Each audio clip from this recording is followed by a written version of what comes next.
most things, the anticipation is greater than the actual thing. Not the podcasting. case.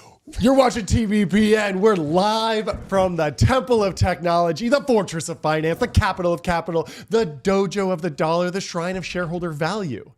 And today is March 5th. It's Wednesday. It's 2025.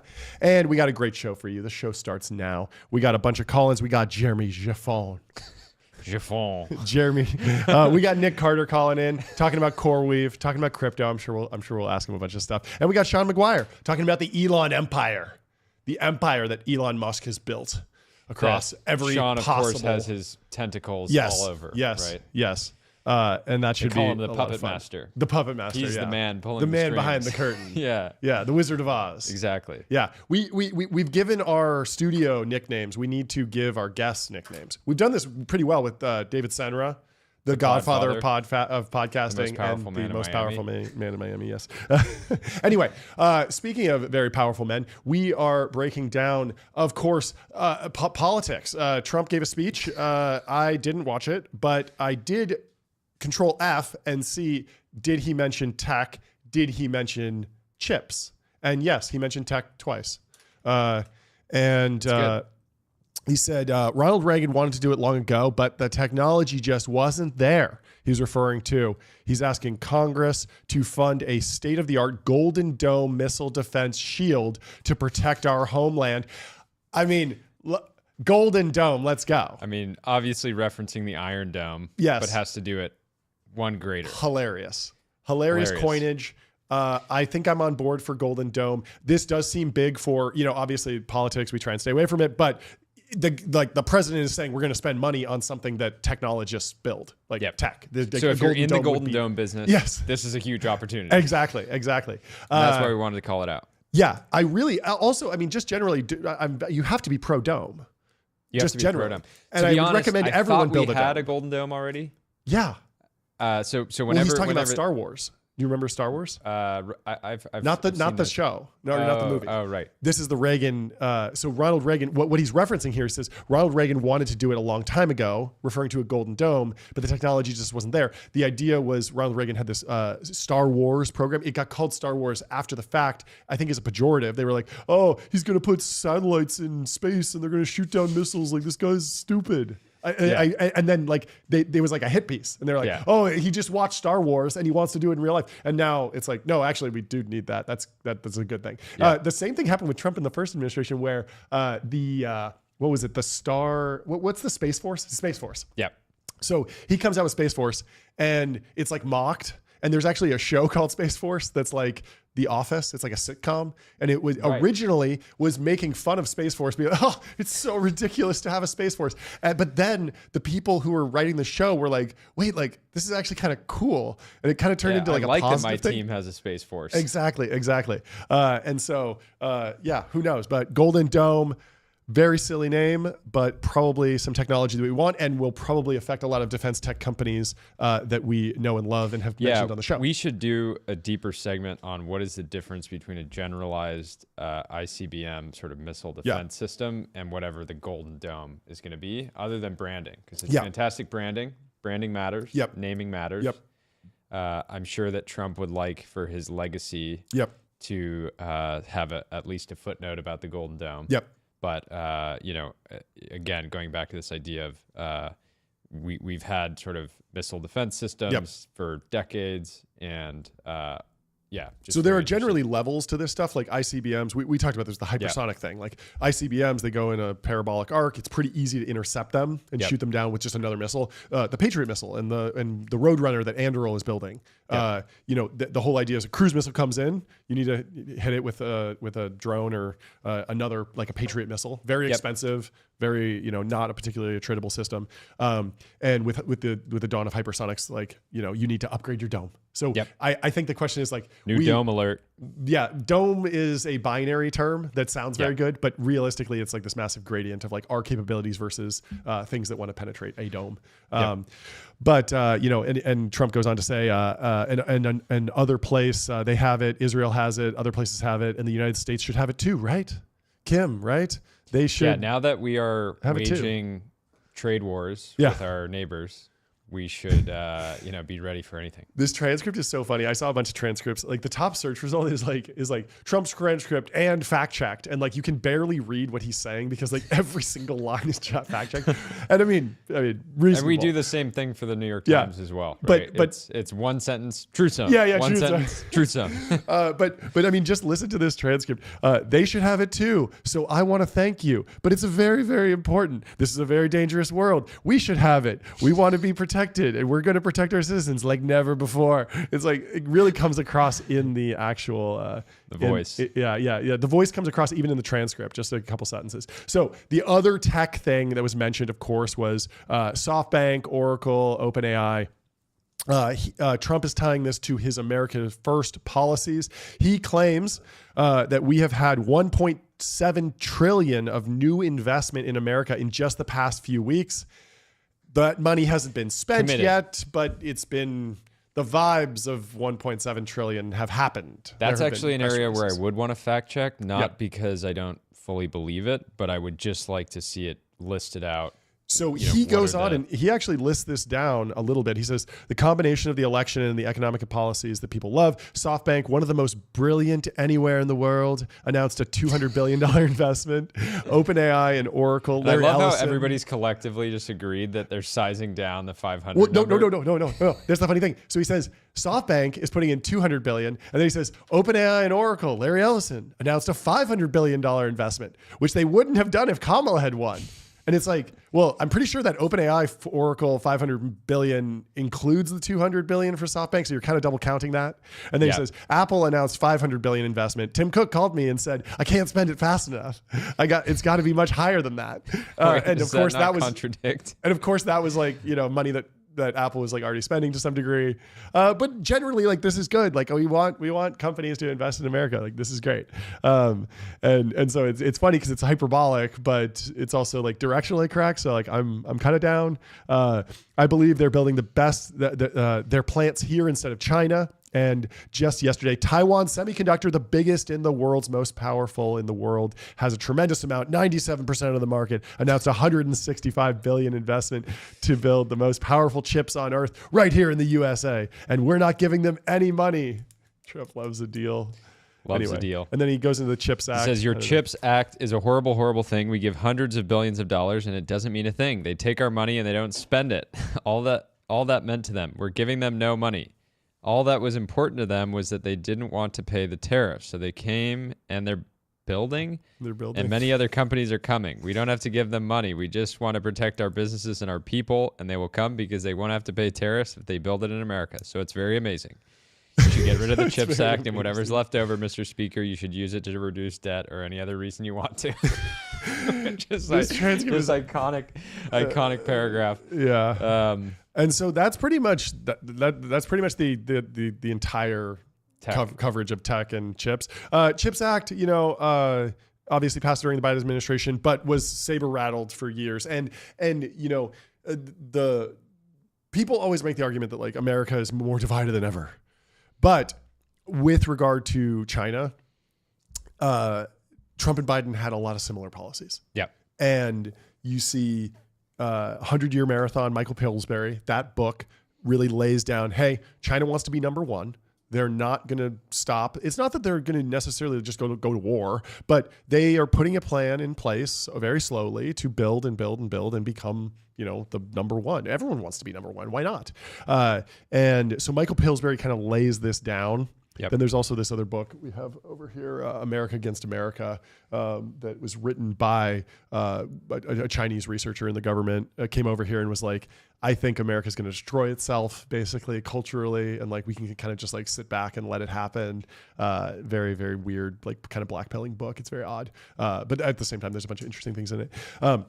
But every time we're about to destroy ourselves, we find $1 trillion in minerals. It's true. Yeah. And so,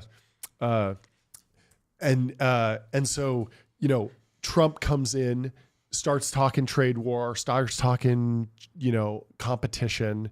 That actually carries forward into the Biden admin. And Biden says like, I'm very opposite of Trump aesthetically. And I'm opposite Trump on many things like immigration. But on China and on tech and on a lot of these things, the two administrations were pretty similar. And so the CHIPS Act goes out, and now Trump is thinking about renegotiating, which is supported by Ben Thompson at Stratechery, because right now the CHIPS Act is structured as incentives to build plants, is supply side, not demand side, basically. Ben should give free subscriptions to anybody in the White House. Yeah, seriously. If you want it, you can have it. Yeah, because his analysis is going to be hopefully informing folks. But I don't really when I turn on C-SPAN, I'm not really watching for the politics. I'm not really watching for the John? tech. I'm watching for the watches. That's right. And so that's why we want to talk to you about Bezel. You can shop over 22,000 luxury watches, fully authenticated in-house by Bezel's team of experts. If you love Trump, if you hate Trump, his watch available on Bezel. He has a Vacheron Constantin Historiques square dress watch. It's gold. It's fantastic. It's a fantastic piece. But Obama known to wear a Rolex. Pick one up on Bezel if you're an Obama guy. Big Rolly guy. Yeah. So whatever your political persuasion, there is a watch for you that will signal who you stand with on Bezel. And this is what you want. There are 83 separate auctions live right now. So if you're in the, it's almost, it's fun. You can go hunting around. I do think one of the most fun things about like watch hunting is finding these ones that have stories. Like I'm pretty sure Obama has a Rolex that was given to him by a Navy SEAL who was on his security detail and saw him wearing one watch and was like a Casio or something. Yeah, like you gotta take this, Mr. President. Like you gotta step it up, something like that. And I was just like, boys, like these guys. Giving are just a dudes. Watch you love to somebody is incredible. One of the highest. And then of course you can track it and you can see like, oh yeah, and then Obama wore it for like the next 25 years or something, or like 10 years, and you're like, that's awesome. Yep. And so I think when there's a rich history about a watch like that, like some story, like the Rolex presidential date, like the gold Rolex worn by several presidents. Sure, you're not getting one that's worn by a president unless you're going and finding one for like $1 million. Yep. But even just having a story that you can tell around a watch is, oh yeah, this is the same model that was worn by Reagan. To be honest, Nixon. I wouldn't be surprised if Trump had some type of little scheme at some point where he would just take your date, wear it for like 30 seconds, take it off, and he could do like 100, and he'd be creating, it could be the Trump edition Rolex date. Right? So he just puts it on, it's worn by Trump, they stamp it on the back, on they go. It's ridiculous. Anyway, let's move on to some tech news. Let's go to OpenAI. Sam Altman told investors that he might launch agents costing between $2,000 to $20,000 a month to do tasks like coding and PhD level research. Nick here says, lol, Lamau even. This was something, didn't we predict this? Yeah. I think I said I wanted a 20K agent. Yeah.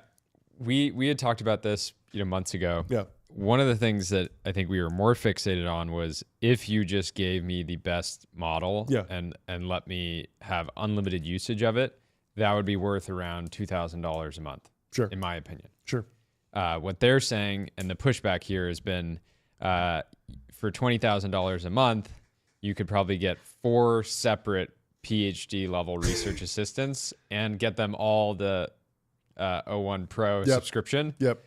For the cost of, so this agent can't just be a PhD level researcher. It has to be vastly more effective. Yeah. Otherwise, because 20K, it says 2 to 20K, right? So we don't know exactly. What's fascinating is like there are now PhD level researchers that are in the training loop in the RLHF because at a certain point, like you can't just hire me and you to generate training data for advanced mathematics. On the humor side, call us, Sam, when you need us. a humor eval and you need us to generate thousands of jokes. Well, we can do it, but it's going to cost you 1,000 times more per token.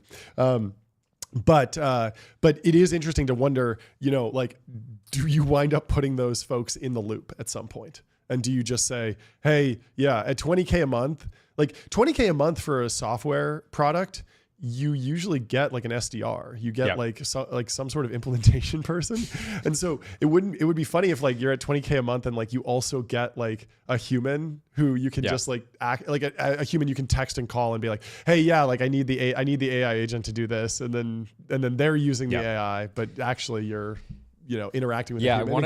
I want to know how real this is, right? There's just been this, OpenAI has been at the leading edge. And they continue to impress. Even though many people said 4.5 was a letdown. I think many people just expected it, so it shouldn't have been a letdown. It should have just been sort of, like I said, expected.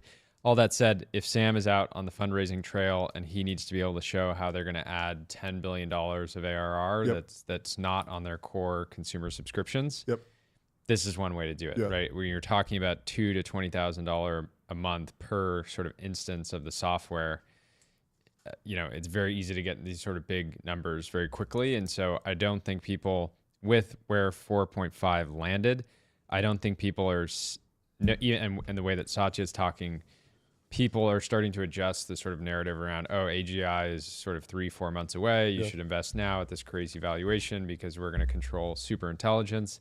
There needs to be a new narrative from a fundraising standpoint, in my opinion, to continue sort of commanding these really, really, really aggressive forward revenue multiples. And it's test time inference. Yeah. Like it is like when I hear 20K, I hear like I'm signing up for that if I have a workload that needs to be done every single day.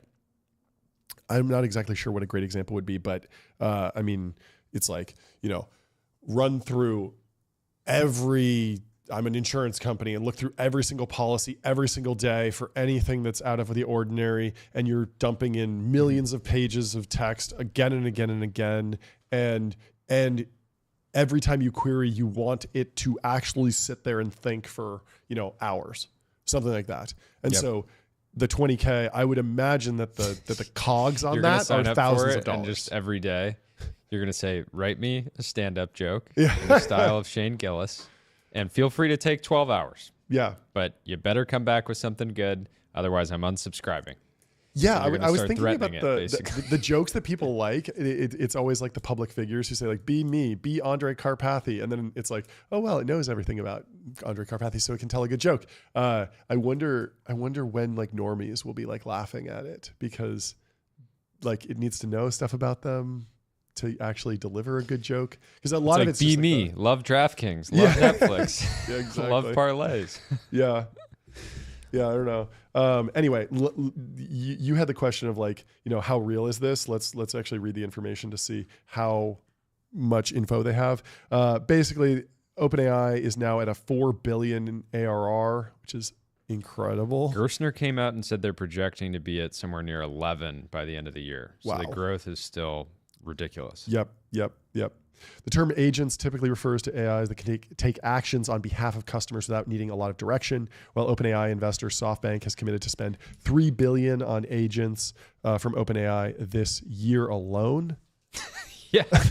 Wait, so you saw Sam Lessin had that billboard on the 101 that said AI is not your moat. Yeah. He came out and he said, I think it was basically on this digital billboard, which hopefully they got through AdQuick. Otherwise, they probably wasted money and did poor targeting and all that stuff.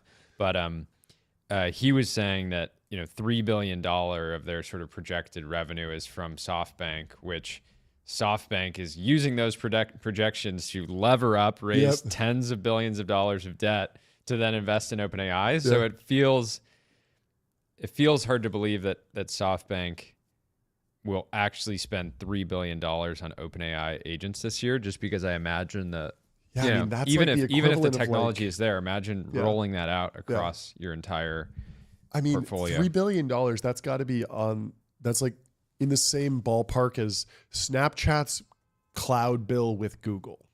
Like it's like, or Netflix's infrastructure on AWS. Yeah. Like they're probably higher than that, but like in the billions, like to spend billions with a single software tech company contract as a customer, like you have to be getting so much just value. To put it in perspective, I just ran a few very basic calculations.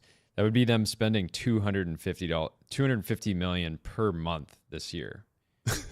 which sounds crazy, but it's like $8 million a day on agents. Yeah. And I think that, of course, OpenAI would let them spend that much, but SoftBank is also running a business, right? Yep. And there needs to be some real value exchange, right? And I think if you just turn on a bunch of these agents and you're spending $8 million a day on them, very unclear if they're, what's like the craziest steel man you could possibly think for this? Like, what if you just say, okay, SoftBank has a ton of employees doing a lot of different things. For this year, we're going to spend this massive investment, but we're going to effectively have every single employee at SoftBank is going to have an AI agent shadow them.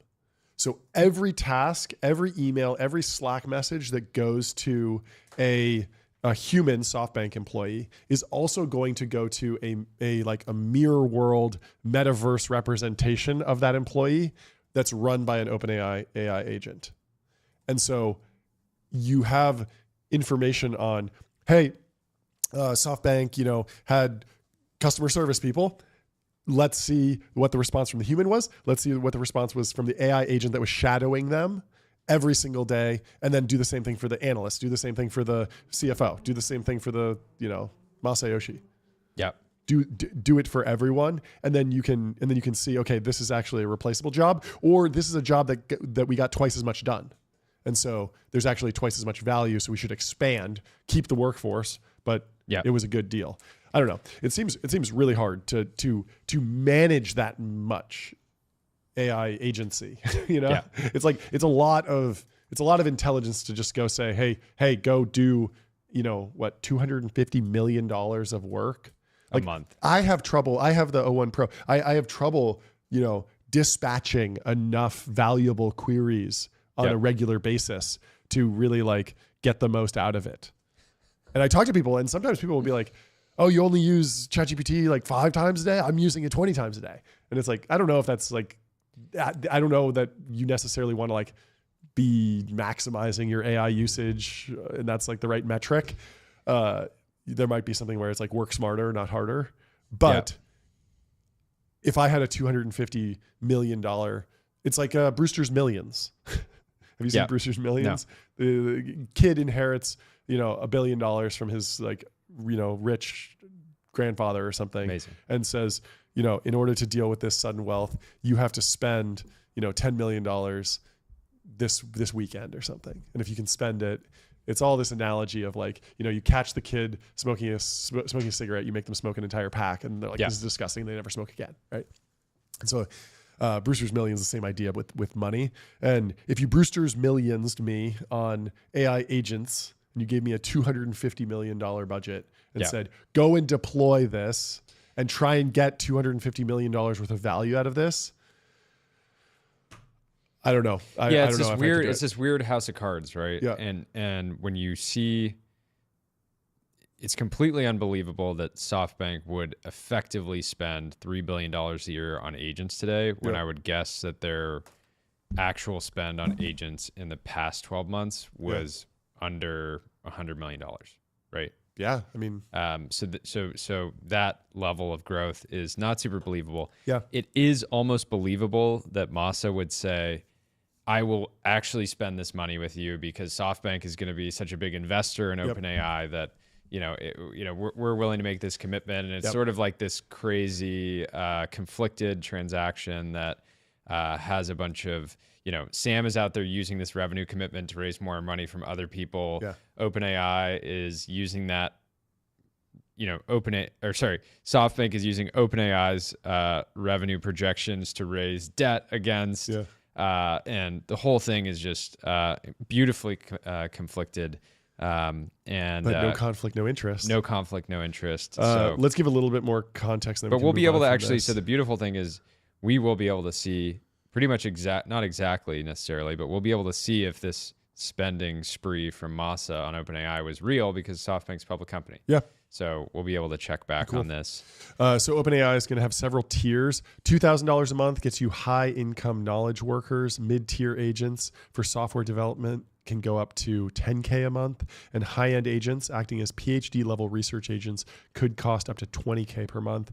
In the long run, OpenAI expects 20 to 25% of the company's revenue to come from agent products, the person said. Our past reporting has given hints about each of these type of agents. And so here's the thing that's somewhat, just one way to push back here. Yeah. Devon AI, which is built on top of OpenAI. Yep. Costs $500 a month. Yeah. There's been reports that it's super effective in organizations. Yep. It's $500 a month, and then there's also consumption-based pricing. Right. It's the same thing with Claude Code. Right. But all that being said, yep. Is OpenAI's product going to be 20 or 10 times better than Devon, which is built on top of OpenAI? Yeah. Otherwise, why would consumers use the OpenAI version that costs $10,000? Yeah, I don't know. It'll be interesting. There's such a dance here between, what are they going to release in the API? How closely are they going to keep things held as secrets? There's actually another story we're going to get to about Ilya Sutskever and how he's like being really, really secretive. And it's interesting because, if you're vending your best model, your model that costs, $20,000 a month out on API, someone can wrap that. Maybe you don't want them to do that. Somebody can maybe distill that or reverse engineer it. And so there will continue to be the question of like, how much can you lock these down, or how long does the frontier last? It's an ongoing debate, and it's fun to follow along. But of course, there are endless battles over OpenAI, and of course, there is the news that Elon Musk and OpenAI are in a lawsuit, and there's a breakdown here from Rob. Should we go through this? Yeah, we can go through this briefly. I'll cover it. So people are sleeping. This is this morning at 3 a.m. Yeah. He says people are sleeping on huge news in the Musk versus OpenAI case today. The judge finds that if Musk's donation gives him legal standing, she thinks it's very likely she'd want to block their entire $100 billion nonprofit to for-profit conversion. And there's a highlighted piece of a legal document here that says, next, and similarly, if a trust was created, the balance of equities would certainly tip towards plaintiffs in the context of a breach, as Altman and Brockman made foundational commitments forswearing any intent to use OpenAI as a vehicle to enrich themselves. The court finds no inequity in an injunction that seeks to preserve the status quo of OpenAI's corporate form as long as the process proceeds in an expedited manner. So Rob says Musk is trying to stop the OpenAI business effectively converting from a nonprofit to a for-profit. To do that, he needs to prove that he is being wronged in a way that allows him to bring a case to the court, which is the legal standing, and the conversion to a for-profit, which gets cut off here. I'm going to try to see if I can find it briefly. Yeah, this is a very high bar to reach. Interesting. I mean, I'm still on like team, like, hopefully they can sort this out. It does make sense that it seems like such like just an aberration of the legal system that we're in this situation where it's like, hey, there's this weird situation where we kind of have to switch from a nonprofit to a for-profit. Can we just have a one-time grace period where anyone who donated to the nonprofit just gets a stake in the for-profit? Because that does feel like the most fair, but it feels like legally it can't happen, or else there will be some crazy tax implication, or it will get like blocked. Yeah. But I actually messaged Rob about coming on the show. He responded back and he says, you should have a lawyer on the show, not me. This is a super complicated issue. But overall, my takeaway from the news today was that the judge is not shutting down sort of Elon's efforts. It seems like still very 50-50 or maybe even 60-40 Altman, OpenAI versus the Team Musk. Yep. So we'll see what ends up happening, but overall, this is pretty wild to just be kind of playing out in front of everyone while OpenAI stays charging ahead, while XAI stays charging ahead, and it certainly is evolving. I wonder even like what the time we're gonna get ASI before we get a legal conclusion on this case, aren't we?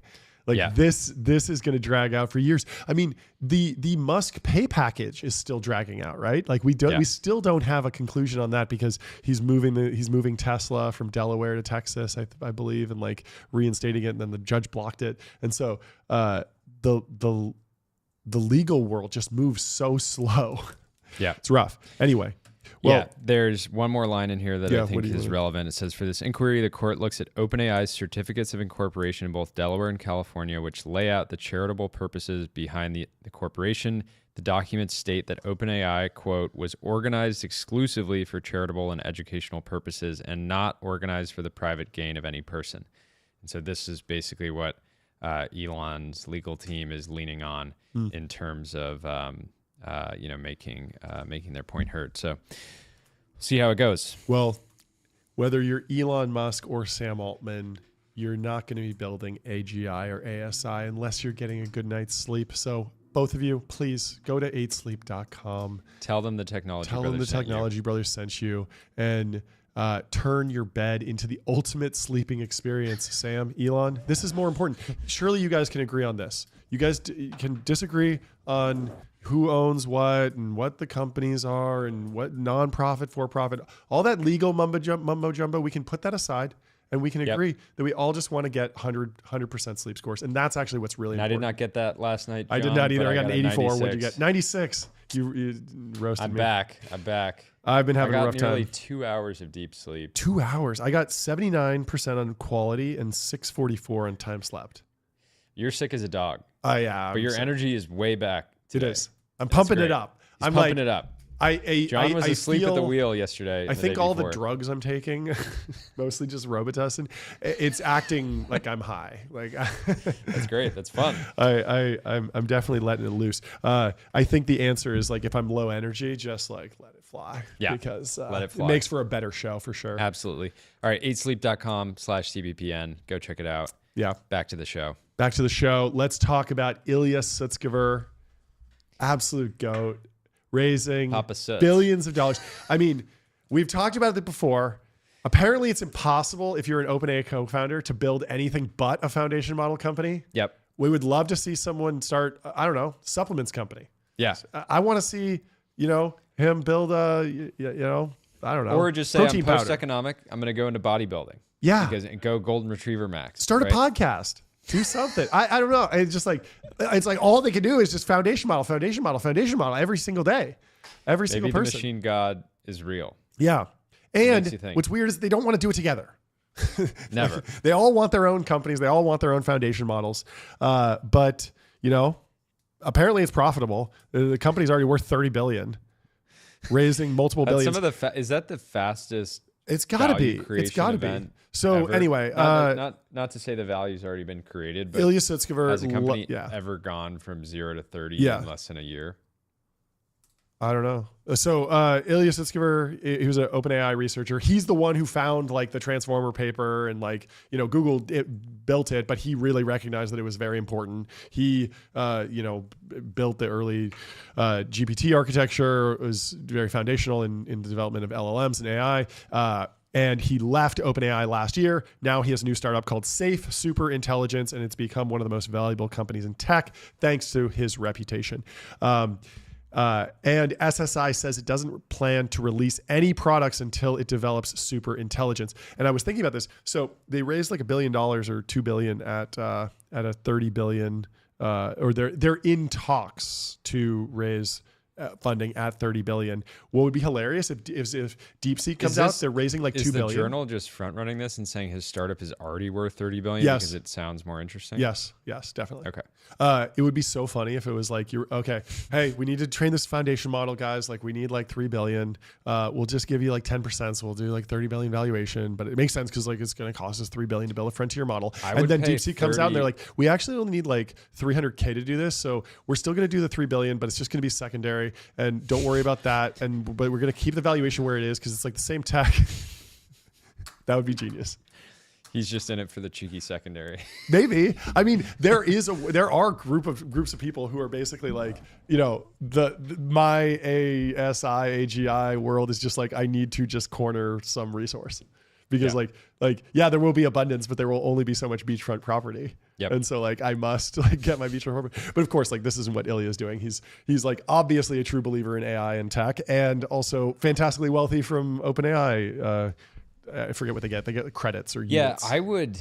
They don't have stock. How much would you pay to get the full hour-long pitch for SSI?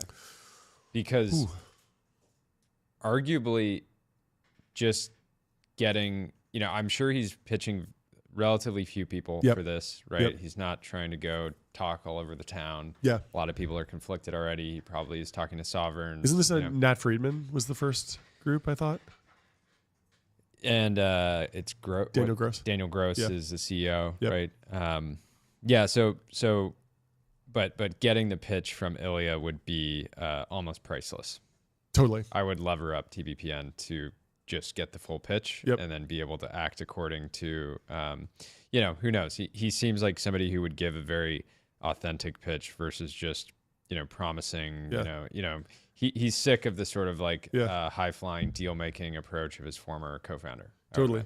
Yeah, I mean, he has that quote in that, it was like a Guardian piece or something, or SF Chronicle video, where he's like, if the AGI doesn't go well, the entire Earth will be covered in solar panels.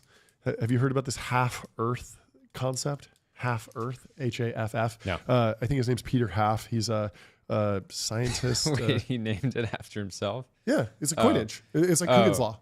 Great. No, this is like a real thing. So he's a futurist, a scientist, and he has this theory. There's like this 4-quadrant model for like how the Earth can develop and accumulate more and more energy over time. Like eventually, we're growing our energy consumption at like 2% a year, and if you just play that out exponentially, eventually we will be consuming all of the energy that hits the Earth from the sun. And then eventually you go into Dyson sphere. That's like Kardashev 2. But there's a question about like, do you go black or green? Green is like, we focus on like bio and you have like, more trees that are like, absorbing energy essentially. Black is like solar panels. And then the question of like, do you stay on Earth or do you go into space? There's like this interesting 4-quadrant model. But half Earth is basically like, just black out the sky, put solar panels everywhere, and then we'll all live in pods, and most of the humans will die, and we'll basically just be AIs, and that'll be like our progeny. And like, dark. Maybe that's good for some people. Some people like it. Some people are into that. Not me. I've never been part of that whole world. Never been big into that. Never world, been John. big into that whole matrix world. But he's like worried about this, like genuinely.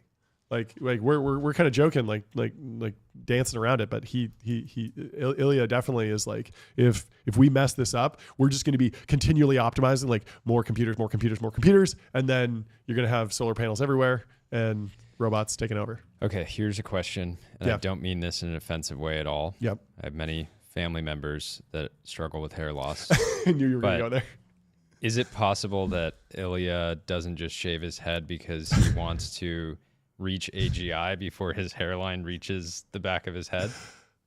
It is a funny choice, but I think it's just because he's like focused on other stuff. But yeah, I mean, put on a but little if you're mask. looking at the mirror every day and you've got billions of dollars to deploy, and your arch nemesis Sam Altman is racing to achieve AGI, and you look in the mirror and you say, "Look, I maybe have like it's 18 a wild months. choice. I maybe have 18 months before." Of a hairline, I gotta grind harder. This is disrespectful. I won't abide by this. I think he looks great. No, he's an absolute Chad. He just cares so much about the AI. Yeah. No, and I think that's the right approach. Yeah. And he wears a suit. An absolute dog. True. An absolute dog. Yeah. And no t-shirts over here. No, I love it. I'm excited to see this round get confirmed, and I do think this will be a first of speed running 0 to 30 billion in less than a year. So check this out. He's running this place.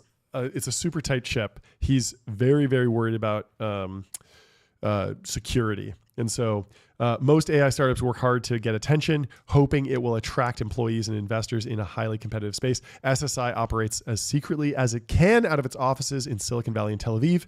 Its bare bones website contains little more than a 223-word mission statement. Candidates who secure an in-person interview are instructed to leave their phone in a Faraday cage, a container that blocks cellular and Wi-Fi signals before entering SSI's office, one of the knowledgeable people said. Most of its staffers aren't well known in Silicon Valley because the company is looking for promising technologists whom Sutskever can mentor rather than experienced people likely to jump between employers and take what they have learned with them.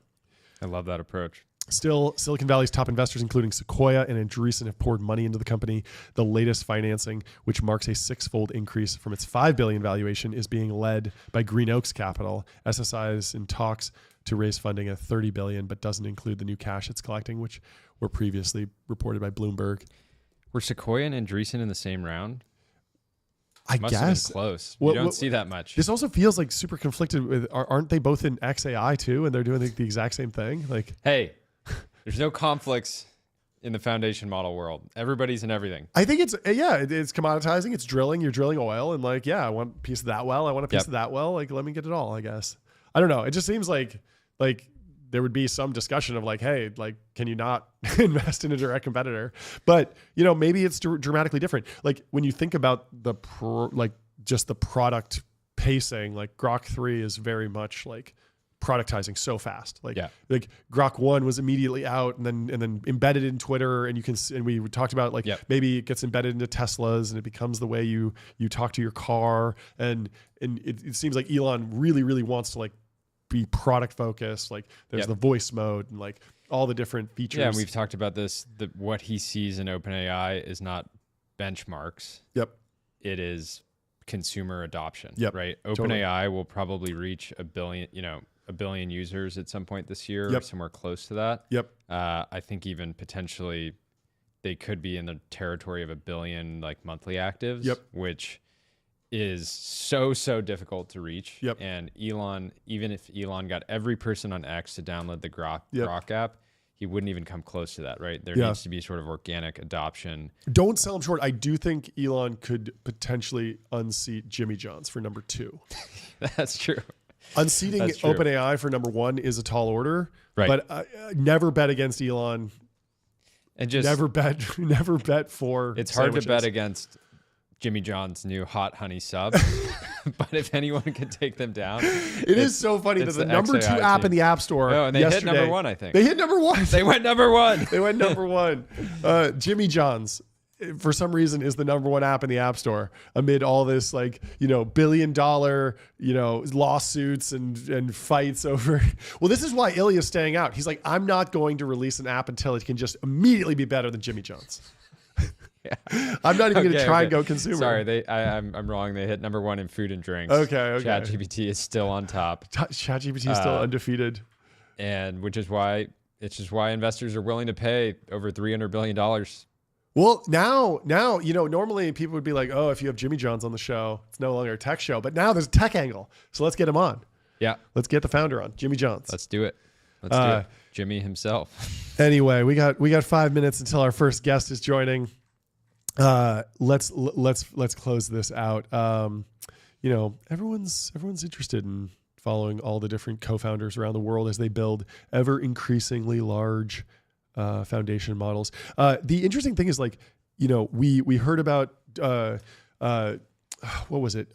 Test time compute, reinforcement learning, deep research, all these different tools that they clearly came out of Ilya projects early on at OpenAI. I forget what they were originally called. Q-Star. Remember Q-Star? Yeah. And this was leaked that Ilya was working. What did Ilya see, right? And so clearly he has some ability to put together kind of new algorithmic paradigms. Yep. And even though people get so obsessed with is deep learning hitting a wall? Are you scaling pilled or not? Mm-hmm. Whereas Ilya was he was both scaling pilled and went super long the transformer and deep learning architectures, but at the same time was working on reinforcement learning approaches on top of the big massive scaled LLMs. Yeah. To bring those two together. And I think they were kind of, I guess they were kind of obvious. I was watching a video earlier from 2 Minute Papers from 5 years ago from OpenAI, and it's talking about this game that they did where they had 2 AIs on each team, so it's 2v2 game, hide and seek. Yep. And they play, and over like, you know, 1 million rounds they simulate. And like they just can't even find each other. And then they get into like 10 million rounds, and then they start learning these strategies of like, well, if I go in this box and then I put like a cardboard box here and I lock it in place, then I'll start winning. And then the other AI figures out that if they take this like ramp, they can surf up over it, and eventually they start like figuring out how to like break the physics engine of the game and do all this cool stuff. And that reinforcement learning, obviously it played into when OpenAI played Defense of the Ancients, Dota 2. Do you remember this at all? They did like a 5v5, basically like StarCraft. I mean, they also did StarCraft, literally. Yeah. They did. They started playing video games. Pokemon was the thing that would actually go viral. Yeah. And also live streaming it. Yeah. And so those types of, well, the Pokemon thing's interesting because it's not like they didn't train on Pokemon. Yeah. It's just Claude. Like also running a 24/7 experiment is very also cool. very powerful. Yeah. In that you're putting it all out there. Yeah. It's verifiable. Yeah. So anyway, I don't know. Ilya, I hope he comes up with something cool. It does seem like he's very aligned with safety. No, to me, this is my Ilya is my bet on what Keith was getting at when we had him on the other day, where he said, what comes after the LLM? Yeah. It seems like every other former OpenAI early team member, co-founder is working on language models. Yep. It's very possible Ilya is working on whatever comes after that. Sure. Right? Sure. Very excited to see that play out. And like as the AI brain develops, you have the memory core, the reasoning core. Like Ilya, and he set the expectations so incredibly high, saying, "I'm not going to release a product until I, you know, presumably have something that's significantly better than whatever else is on the market." Right? Yeah.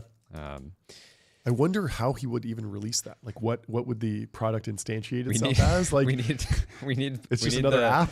There needs to be the information needs to send the tech paparazzi. Yeah. You know, outside of the Tel Aviv office, snapping the picture of Ilya walking out. You know, all secretive. Yep. That's the content I want. The information.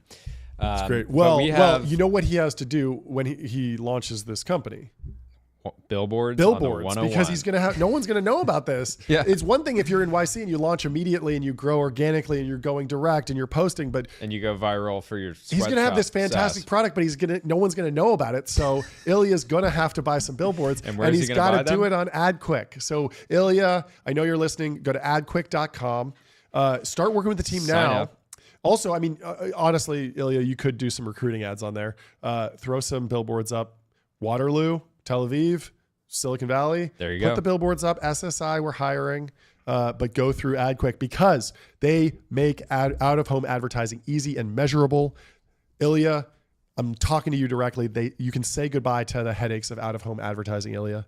Only AdQuick combines technology, out-of-home expertise, and data to enable efficient, seamless ad buying across the globe. So, Ilya, go to adquick.com. Tell them the Technology Brothers sent you. And good luck with your new venture.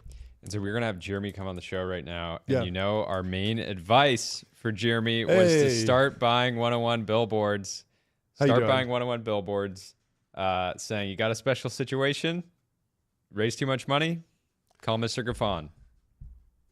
What's up, guys? How you doing? Good. How are you? Have you bought a billboard yet? I'm working on it. Okay. I think all the management fees need to go directly into billboards. That's what I've learned from the most profitable podcast. That's great. Yeah. Break it down for us. What would go on the billboard? What's your business? How do you pitch it to people these days? My business is picking up the roadkill of the venture industry. The startups, the founders that have triumphantly built heroic and wonderful businesses and have gained millions and tens of millions of revenue and built incredible teams and have a wonderful product and customers that love them, but for the fact that they had too much capital forced upon them, and it has buried them under an untenable prep stack and made the whole business not work, and left them with no choice but to kind of get stuck in no man's land. And my mission is to help those founders get back in control of their businesses and and run them, as fully profitable, cash flowing, great businesses as God intended. Love it. Incredible line.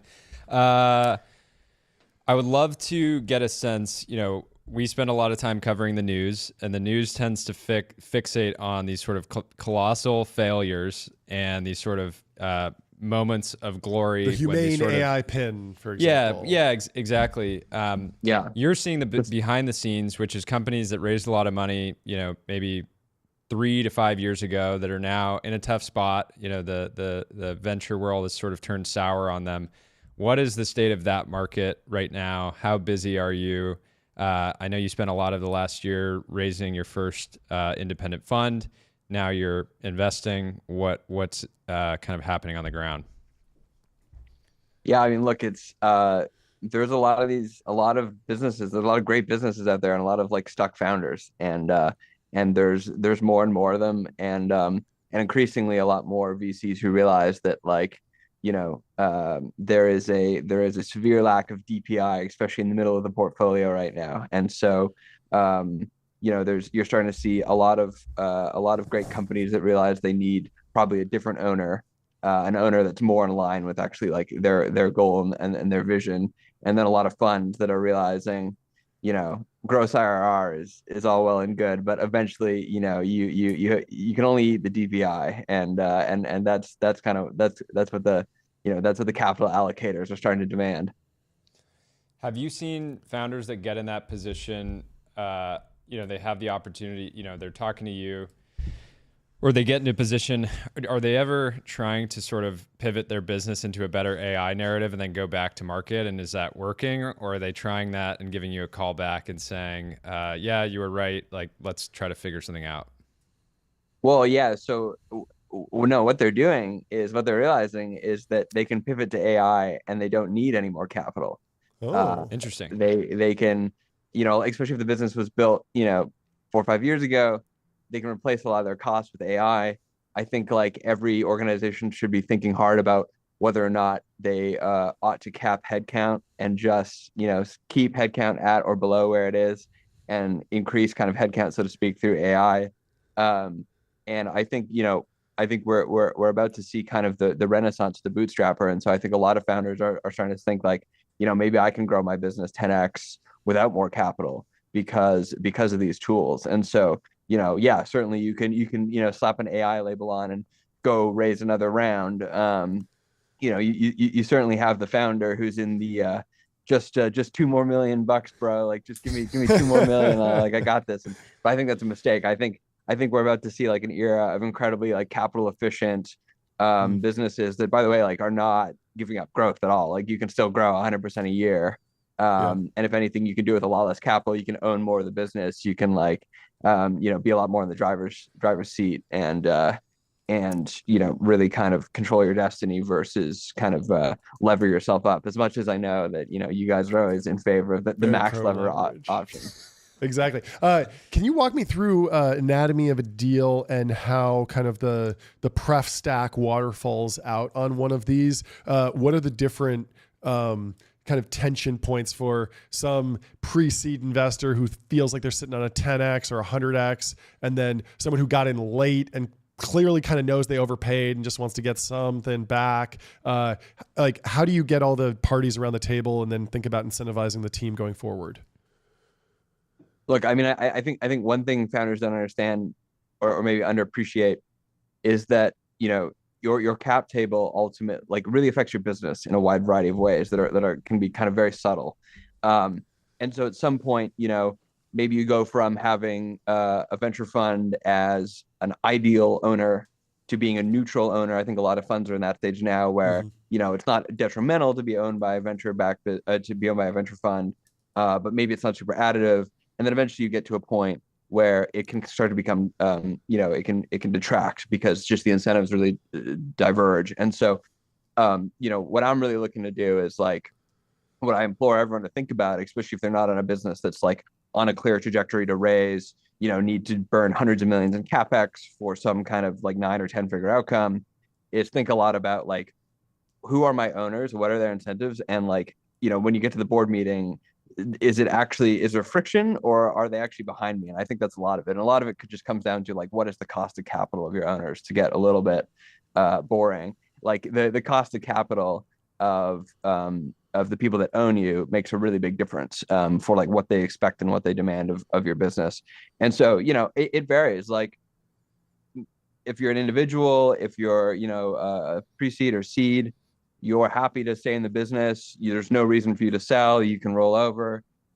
If you're like a growth fund that maybe did, a somewhat regrettable, it's a little bit wake up from the night after the party, look around, there's beer bottles everywhere. Would prefer to just pretend that it didn't happen. Maybe you want to get your capital back. Like I think like oftentimes the best outcome is just returning capital, which used to kind of be a norm in venture.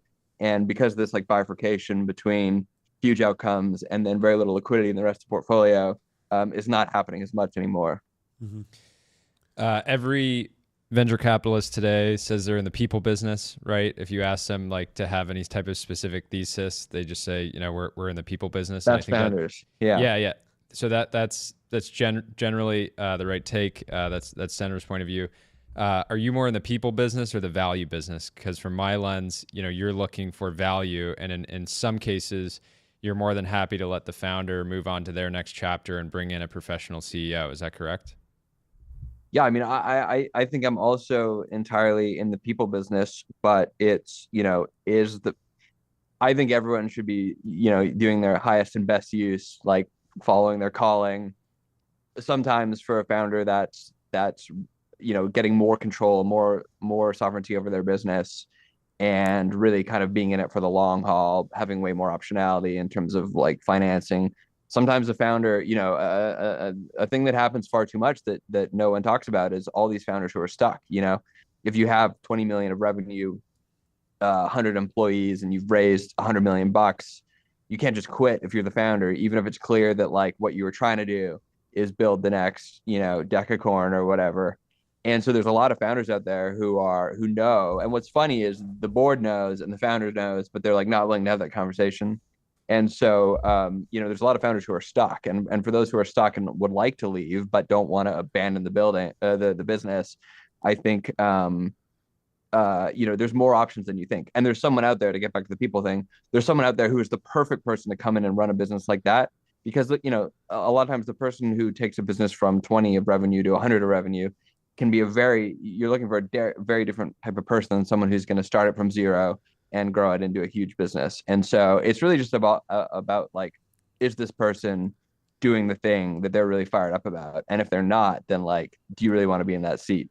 Are there any common character traits or kind of even background career paths for that type of operator who's maybe not the founder, but the type of person that can, with pretty high confidence, take a business from 20 million to 100 million, in your experience? Yeah, I mean, I think like, my friend Andrew Wilkinson has written a lot about this. I think he really kind of has it right. There's a lot of C-suite and senior executives at a business that's 2 or 3 times bigger than maybe the business you're looking at. And those are people who are like highly capable, has at least some entrepreneurial spirit, but maybe they're not, whether by constitution or circumstance, not interested in taking the full risk of a founder, but still want to be in the driver's seat, want to run a business. And there's actually a lot of talent there that can be unlocked, who are people who, can't do the go through YC thing, but still, would love to have real upside, would love to lead a team and run a business. And I think there's actually a lot of really untapped talent there. And it's kind of an underrated option. It's kind of like how it used to be like buying a business and running it, if you're like an MBA or something, was like an underrated path to, quote unquote entrepreneurship. I think coming in and running a like decently sized startup or business is kind of one of those now that not a lot of people consider. It's kind of like very like you're either a founder or you're just an exec, or maybe like a Fortune 500 CEO or something. But there's a lot of middle ground, and I think I think there's a ton of untapped talent. Question going off of that. Search funds got very popular. Simultaneously, it seems like the world of venture capital discovered private equity and roll-ups. And, we've seen a number of companies come out the gates and decide they're going to basically raise venture dollars to pursue a PE-style strategy. that concerns me, given that private equity is pretty good at what they do, right? They've sort of gotten better and better and better over the decades around, finding, fairly priced businesses and making them more efficient and growing them and selling them. What do you think happens to these sort of software or AI-enabled roll-ups? And are you salivating over the potential of buying them down the road once they...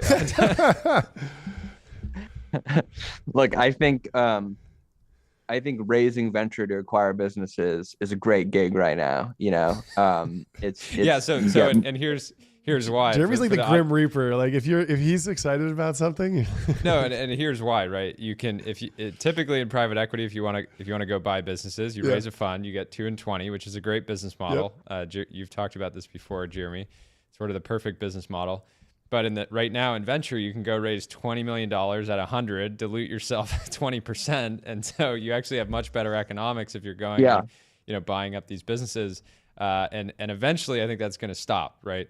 Yeah, and by the way, there's a hurdle in private equity, and there's no hurdle in venture capital, which makes the whole thing even sweeter.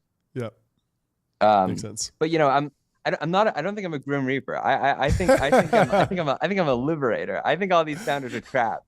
What I'm saying is that if you envision that you're going to be doing a lot of business in the category in 10 years, it's probably a bear signal, right?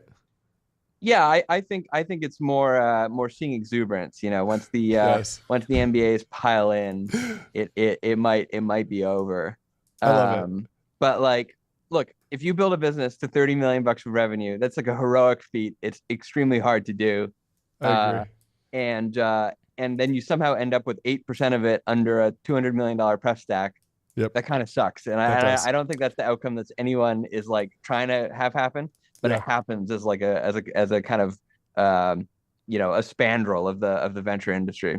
Yeah. The Grim Reaper is the bankruptcy attorney. You are the winged angel. Yeah, and there are if you really want to sell your startup for parts, there are people out there who can do that with brutal efficiency, and they're great guys. But I'm a fund. I want to sell these businesses for more money in the future, which presumably means they get more valuable. I don't want to just make Toys R Us go bankrupt.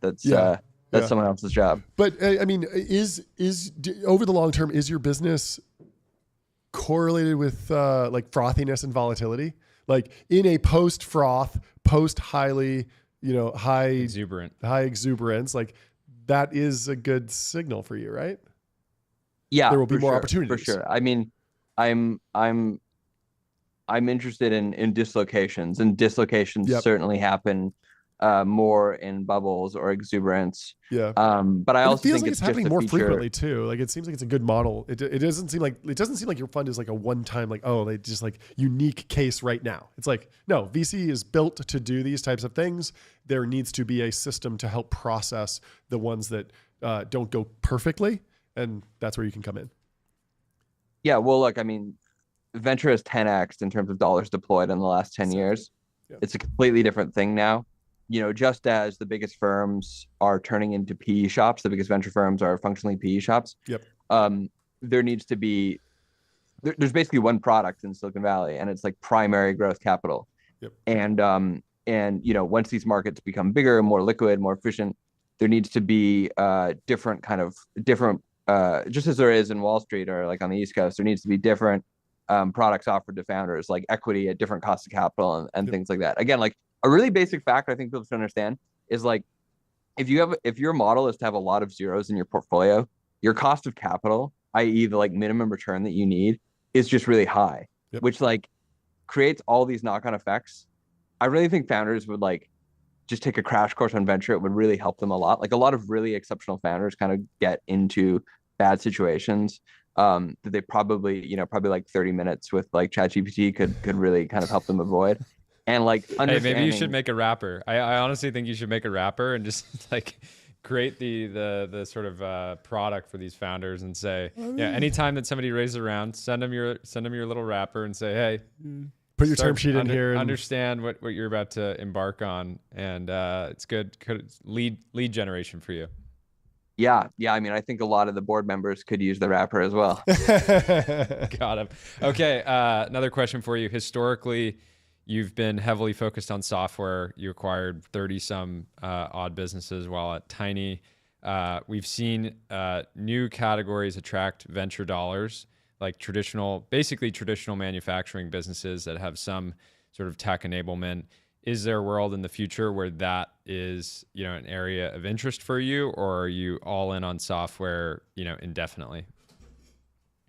Everything is of interest to me, Jordy. I just love. There's always like interesting problems to be solved that can create like Pareto efficient outcomes in everything. Right now, there's like a lot of them in software and venture, but yeah, there will, as long as like humans are not even in the driver's seat, but like involved, there's gonna be like weird, dislocations and problems to be solved. It's like amazing how many times everyone could be better off if they just like, it's not something that it's not something they need a third party to do. But oftentimes like a third party really helps. So yeah, it'll be on all kinds of things. I mean, right now you're seeing the venturification of middle America, and like as all these venture co's start to buy up, vets and med spas and all these things like venture capital. I'm in the rural Midwest right now, and like these people are gonna start to feel venture in a very tangible, physical way, and I think that's really gonna change. It's just gonna change the industry dramatically.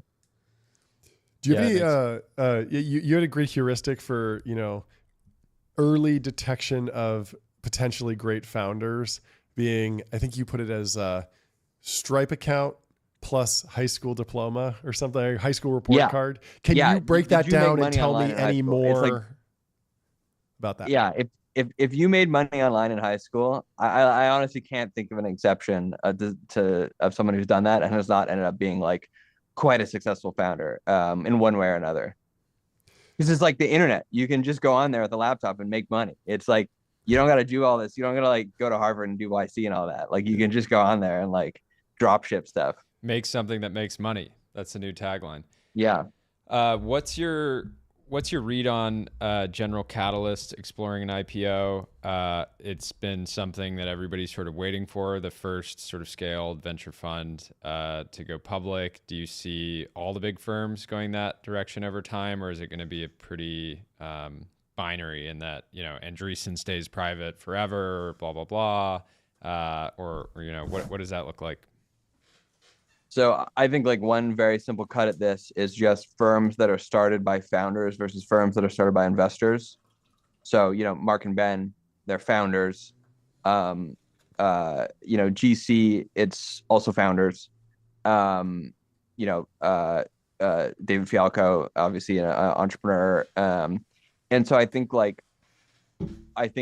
it's kind of expected to see that when a founder starts a business, even if it's an investing business, they're doing it to, why does any founder start a business? To grow a big business. And I thought Mark Andreessen put it nicely on Patrick's podcast when he talked about, you can be a small partnership that generates some good returns and then kind of is relocated to some Wikipedia page, or you can build, Goldman Sachs or JP Morgan or Andreessen Horowitz. I think it's also in the name. Like, I think they like put a lot of clues there. So, I think great founders are just going to build big, important businesses. And, your business can only really get so big if you're actually in the business of like true alpha outperformance. You can't, build JP Morgan or Goldman Sachs or something.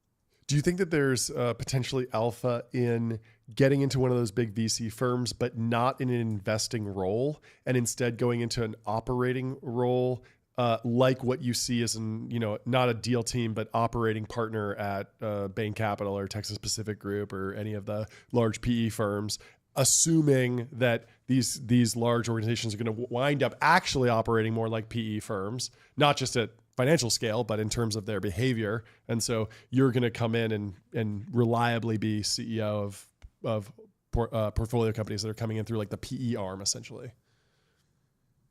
Yeah, I mean, I think it's like joining Goldman in the 70s or 80s or something. Uh, it kind of depends. It's actually kind of funny. This is like kind of a niche thing, but it's very interesting to me how COOs at funds are either like incredibly important, heroic individuals that the firm would explode without, Yeah. or they're like completely back office, kind of like low status. No one Sure. likes them. And they're either like extremely well paid or really badly paid. And so it's like it's one of these very like high variance roles. And I think it depends a lot on the culture of the firm.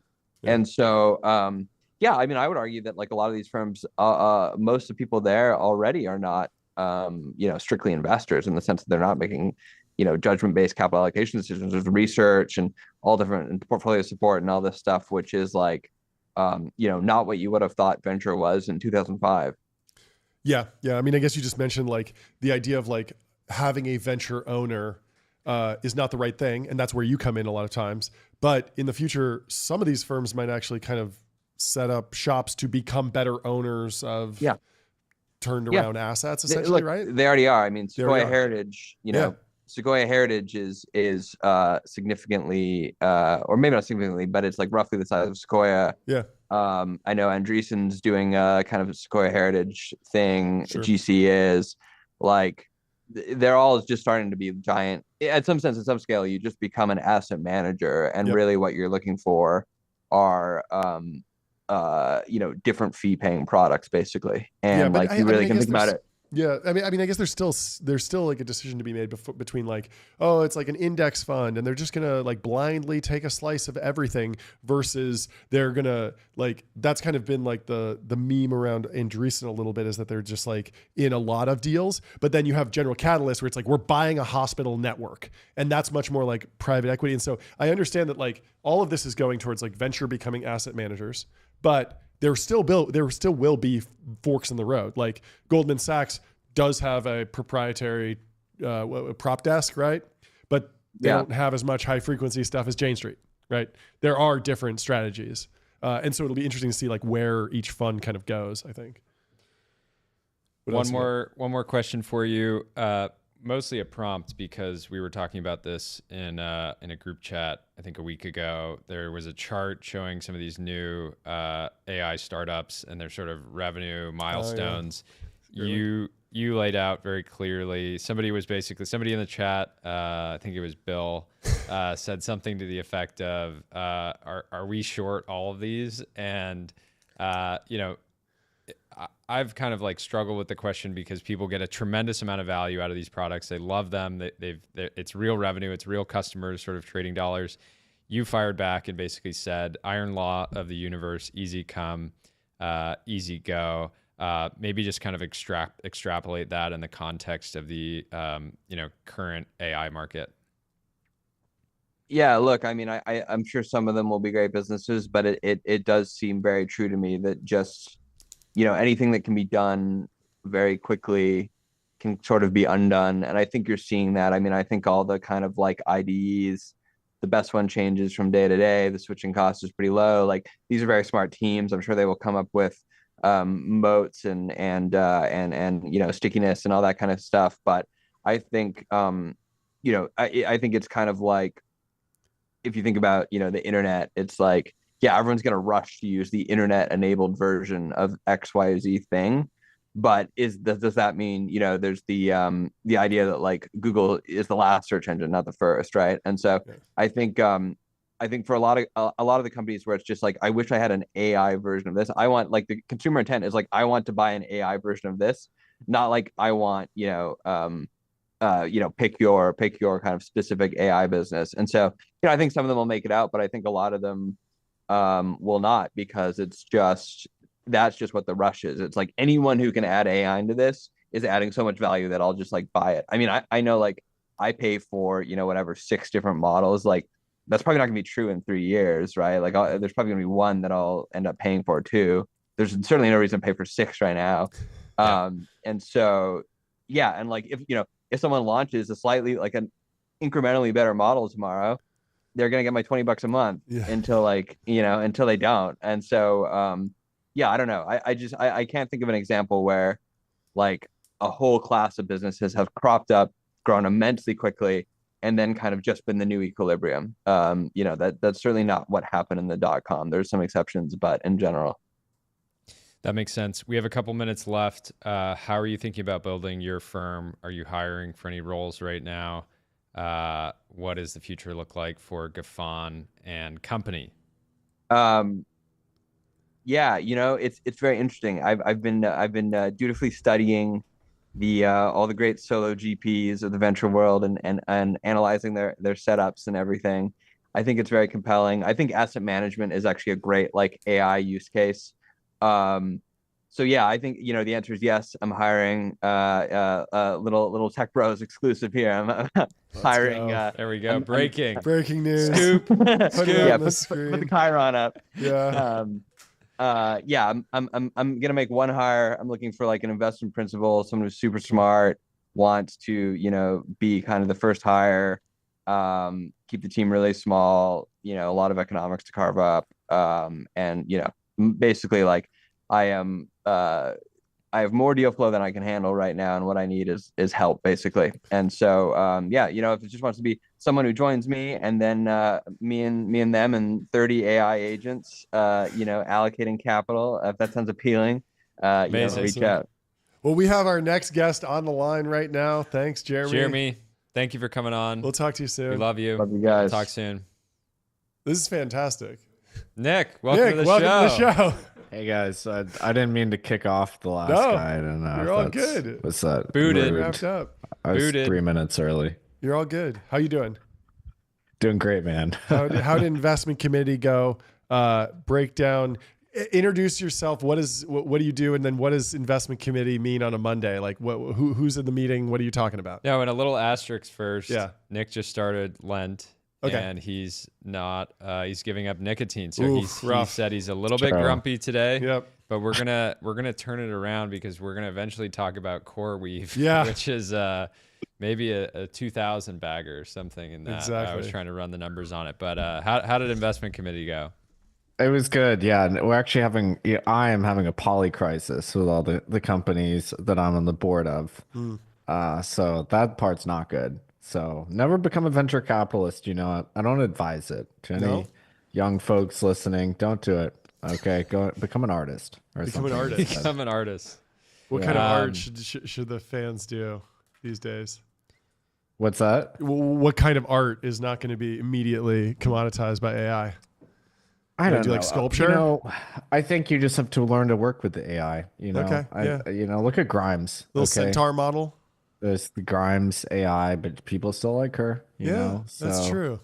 That's good. How often do you take a board seat when you make an investment? Is that you sound like future investments? You may just write the check and say, good luck. No, don't say that. No, I can't have potential investees hearing that. No. I'm on 5 boards. Okay. I got capacity. I got some space still. So if I'm leading and it's my deal, then we try and lead most of our rounds. So we do end up on a lot of boards for sure. Would you want to be on a public company board at any point? Like, how Andreessen has visibility into Facebook and that's just like alpha for the entire portfolio, right? Yeah. And I think they pay you as well. So that part's nice. So I don't get paid to be on.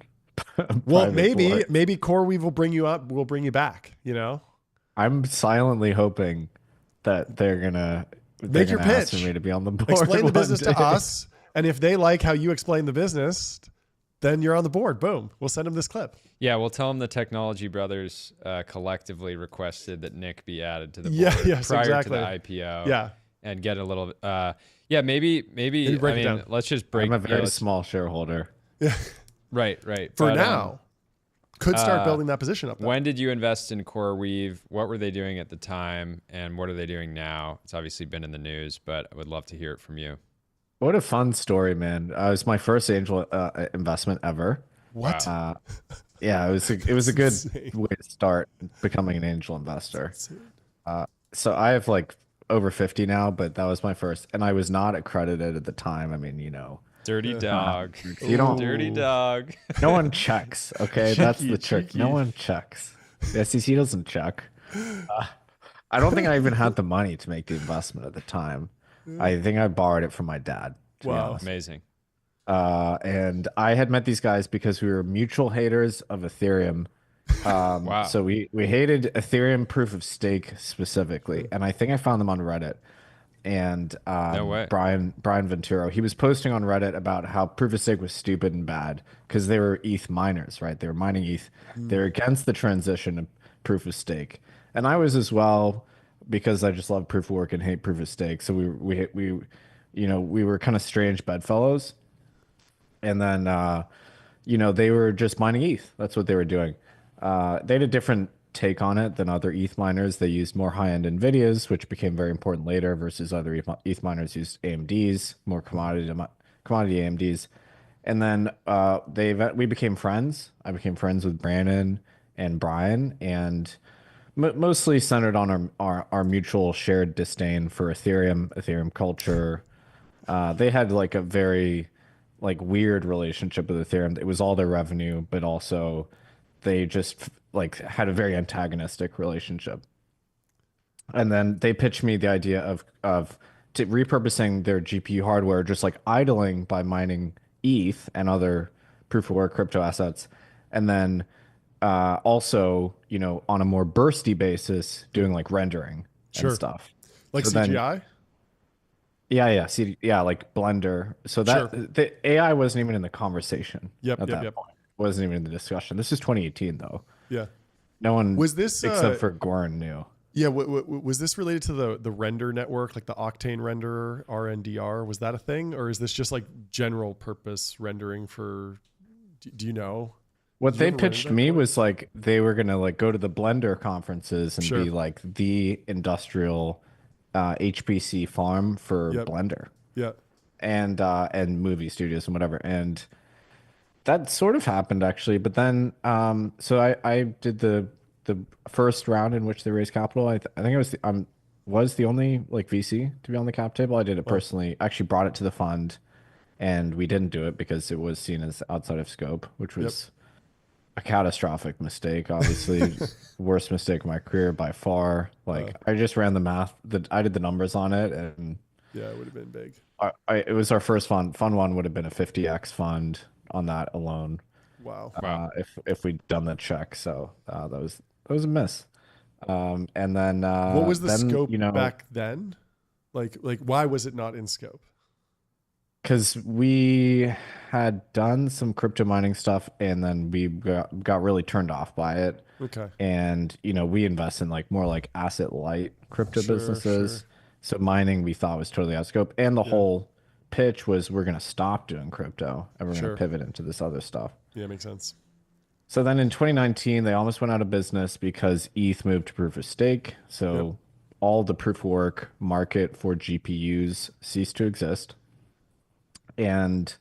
But right around the same time, all of these early applications for LLMs, like transformer-based LLMs, came out. Like GPT-2 was actually really big for them Huh. because there were all these apps that were built on it, like AI Dungeon, if you guys remember that. I think that was remember that, 2019. You guys remember that? Yeah. That was my first. They were like, yeah, this thing's going crazy. Like the usage is hockey sticking. And I played it. I'm like, oh my God, like, Yeah. wow, this is actually like amazing technology. Like, Yeah. that's when I realized LM or like, the transform model was gonna, change the world. Yeah. And so then that just hockey sticked, and they obviously did an incredible job of being creative about financing, and Magnetar was obviously a great capital partner to them in many different ways over the years, and technically they've delivered. It's not an undifferentiated product. It really is. They built with the idea of HPC, big performant synchronous HPC clusters in mind, when absolutely no one was doing that. None of the hyperscalers were doing that. And then now, of course, everybody's realized AI specific data centers make sense, but Corey was really the first to Yeah. do it. And so, they've been able to lock in, long duration contracts. So they've done very well. Yeah. Very cool. Changing subjects a little bit. I want to go back to, it feels like a year ago. It wasn't that long ago. What was the vibe at the crypto ball, which you were at, once everybody started realizing that the incoming president had launched a token? No one knew at the ball that the Trump coin had launched. or maybe others knew, but I certainly didn't know. I think it launched around 9 p.m. and I didn't get out of there till like 11:30, and Really? at So that there point it was wasn't too late. there wasn't people were at the ball just hanging out having fun and people weren't realizing what had happened yet? Nobody that I knew at the ball knew. I certainly didn't know. No one was talking about it, so I felt that we were rug pulled actually by Dr. Trump. Yeah, because most conferences, there's quite a lot of people just looking down at their phone the whole time because Yeah. it's just not that. And obviously, this wasn't a conference; it was a Yeah. party. But the timing was hilarious. And then the lesson from this last Sunday was if there's ever anything White House related, any type of crypto event, expect some big news. I thought you had some of the best takes on the strategic crypto reserve. Now that a few days have passed, have any of your thoughts changed? You're generally Well, not super excited about it. You had written a post before that you were sort of broadly against it. What's your thinking on today, March 5th, and where does this all go? Yeah, I mean, we're gonna find out on Friday what they're really proposing or thinking. I think there's so many unanswered questions, like how are they gonna pay for it? Is Congress gonna have to authorize? Are they just gonna hold the seized Bitcoin? Are they gonna sell the seized Bitcoin to buy Cardano? Is that really gonna happen? I mean, can you imagine? Hey, portfolio Meltdown? rebalancing. Yeah. It's strategically important for the United States to diversify. Yeah, I mean, really, like if they can't find some ersatz way to finance this thing without asking Congress, because they can't ask Congress, let's be real. Congress is not going to pass this. Yeah. So, okay, are they just going to use the Bitcoins they hold, 200,000 Bitcoins? Okay, we want to do a basket of Bitcoin, Cardano, ETH, Solana, Ripple. So you're selling Bitcoin to buy Ripple and Cardano. That's crazy. Come on. So we're going to find out what David Sachs has up his sleeve. I mean, I like the guy. I think he's smart. I don't know how this policy came to be. I don't support it. Continue to not support it. Whether or not it's just Bitcoin or Bitcoin in a basket of other crypto assets, it doesn't make sense at all. There's no strategic purpose to owning crypto at the government level. Other strategic assets that we hold are commodities that are like hard to acquire in a pinch if we have liabilities denominated in those commodities, right? Yep. It makes sense to have a petroleum reserve. It makes sense to have a tungsten reserve, a uranium reserve, even medical equipment, agricultural commodities, whatever. Where is the industrial need to own Bitcoin or Ripple or Cardano? There is none. So I just don't understand. The whole thing seems totally incoherent to me. What I think we share the same point of view on Sachs. Do you think that he is having real influence on the sort of messaging coming out of the White House related to crypto, or is he finding out live like the rest of us? I think if it was just up to Sachs, we wouldn't be talking about the reserve. There wouldn't be a Trump meme coin. Yep. World Liberty Fi wouldn't be as big as it is. What other crazy stuff did Trump do with crypto? I don't know. I mean, I've just been hoping that Trump would just fire Gensler, put in Atkins, and then never say the word crypto ever again. We would be so much better. Instead, he's like hugging us to death. And I don't know where it's coming from. I don't know. Is it Barron? Is it Eric? Is it Don? Who's doing it? Yeah. Who's the puppeteer? Whoever it is, they need to stop. Hopefully, Sachs can put an end to all this nonsense. It's does not feel good for like us for Trump to care. It does feel like a distraction from the other side of Sachs's responsibilities, which is the AI stuff. We heard a good take on the strategic crypto reserve yesterday that I want to get your feedback on. Trump is known for coming out of the gate hot with a very aggressive proposal. Canada is going to be the 51st state. And then when all things are said or done, it's like a 5% tariff or something like that. And so the idea here was, hey, maybe the Cardano thing is this opening salvo of craziness that winds up just being pure Bitcoin reserve. Do you think that's strategically 4D chess possible? I know you're still against it, even if it lands there, but is it possible that that's what's happening here? Yeah, certainly. I mean, the thing is, I kind of like disagree with the premise of the question, though. Like everybody says this is an amazing negotiation tactic, but like I make deals for a living, right? This is what I Yeah. do. If a founder came to me, they're like, yeah, we're raising a pre-seed. It's $100 million pre-money. Yeah. And then they expect to get negotiated down to like 50 million or something. I'm like, Yeah. this person is clearly insane and not like trustworthy, and I don't want to Especially if work they have with like a them. track record of doing just that and it's like very public. I mean, yeah, look, Trump, he wrote the art of deal, he's a great deal maker, whatever. I still don't like the strategy. I think it Sure, sure. sucks. What Yeah. about just like being a fair and honest broker? Like what I about like that? that. Yeah, that's totally fine. Yeah. Does Trump launch another crypto project while in office? Well, or you think he's had enough? So he's launched what, 4, 5 in Close to since 6 if you count October. Melania. Oh yeah, 4 since October, right? So there's So World many. Liberty Fi, there's Trump Coin, there's Melania Coin, there's the Reserve, which kind of is a project. There's probably something else that I'm forgetting. Sure. NFTs. He has Trump NFTs, Yep. 2 editions, actually, not just 1 Two edition. editions. To be clear, because I know a lot of So the holders of the much. first edition of the Trump NFT, they're very upset at the second edition. Okay. Yeah. So dilution and the Trump NFT. Yeah. Market. Yeah, everyone Yeah, says I mean, immutable or no inflated supply, no inflation. But when you issue a whole new batch, of course you're going to dilute. that was the problem with Melania too. I mean, look, if we Yeah. extrapolate this, it'll be 5,000 Trump crypto projects by the end of his. They're growing second term. exponentially. So, The supply of yeah, Trump he loves it. crypto projects is growing exponentially. He loves it.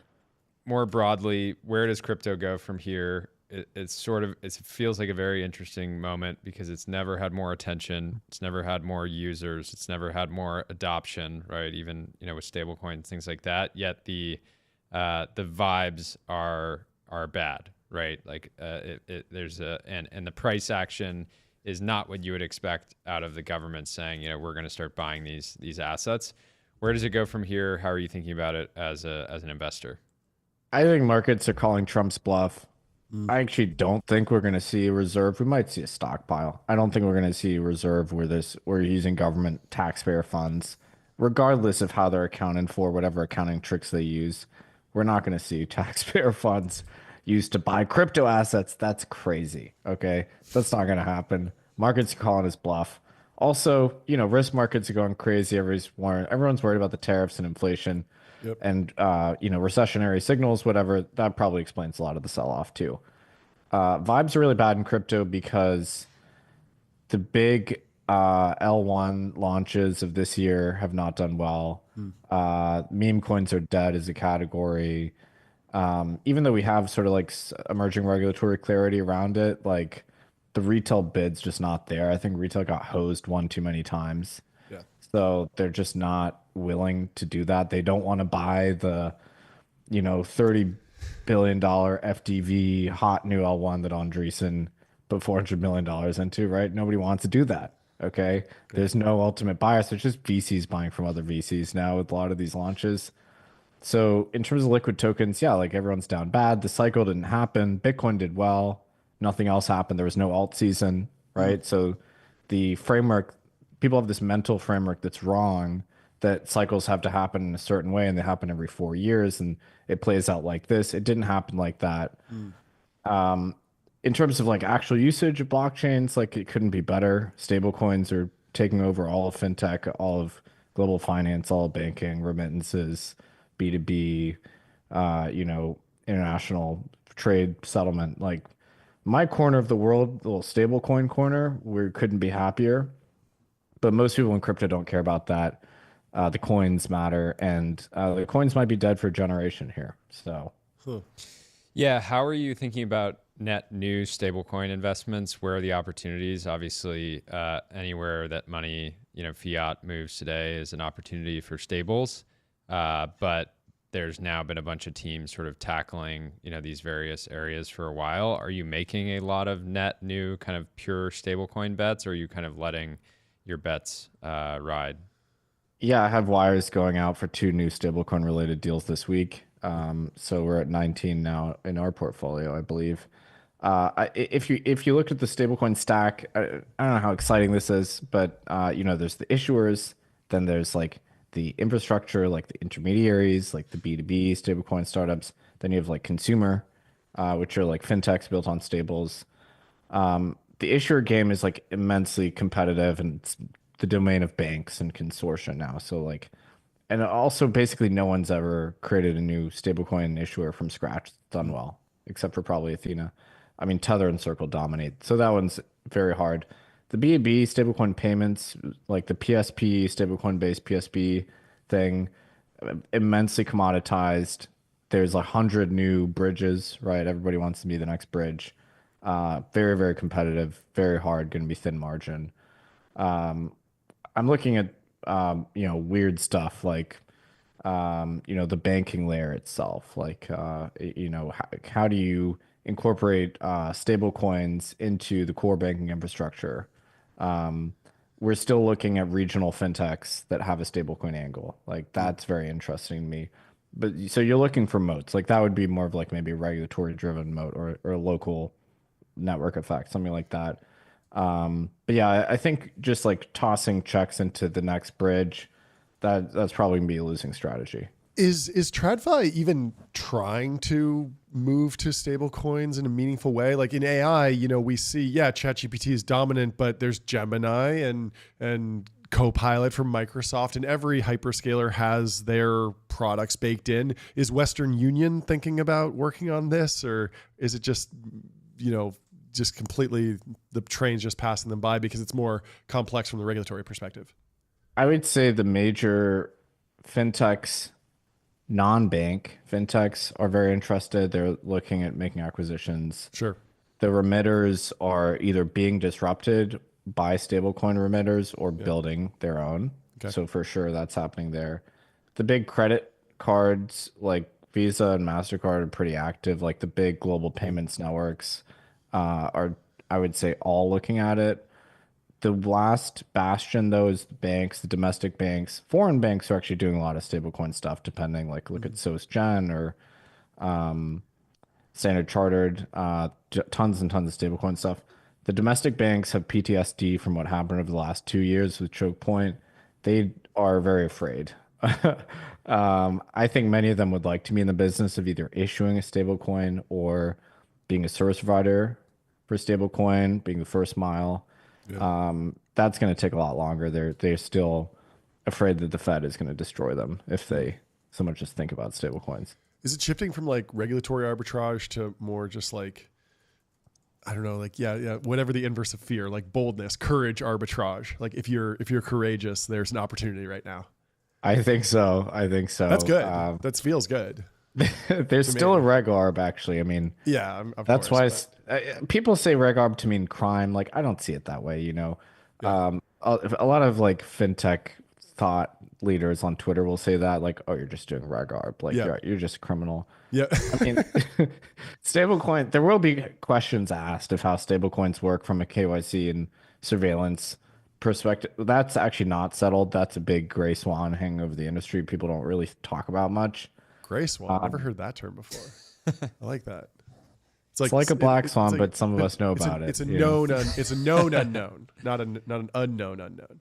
Got it. Yeah. Gray swan. Cool. Like that. What other gray swans are out there? Yeah, gray swan. Give me your top 5 gray swans. In crypto or just in general? In general. I only know about crypto, so I'm going to limit my. Okay, that's fine. Tether is the top gray swan in crypto.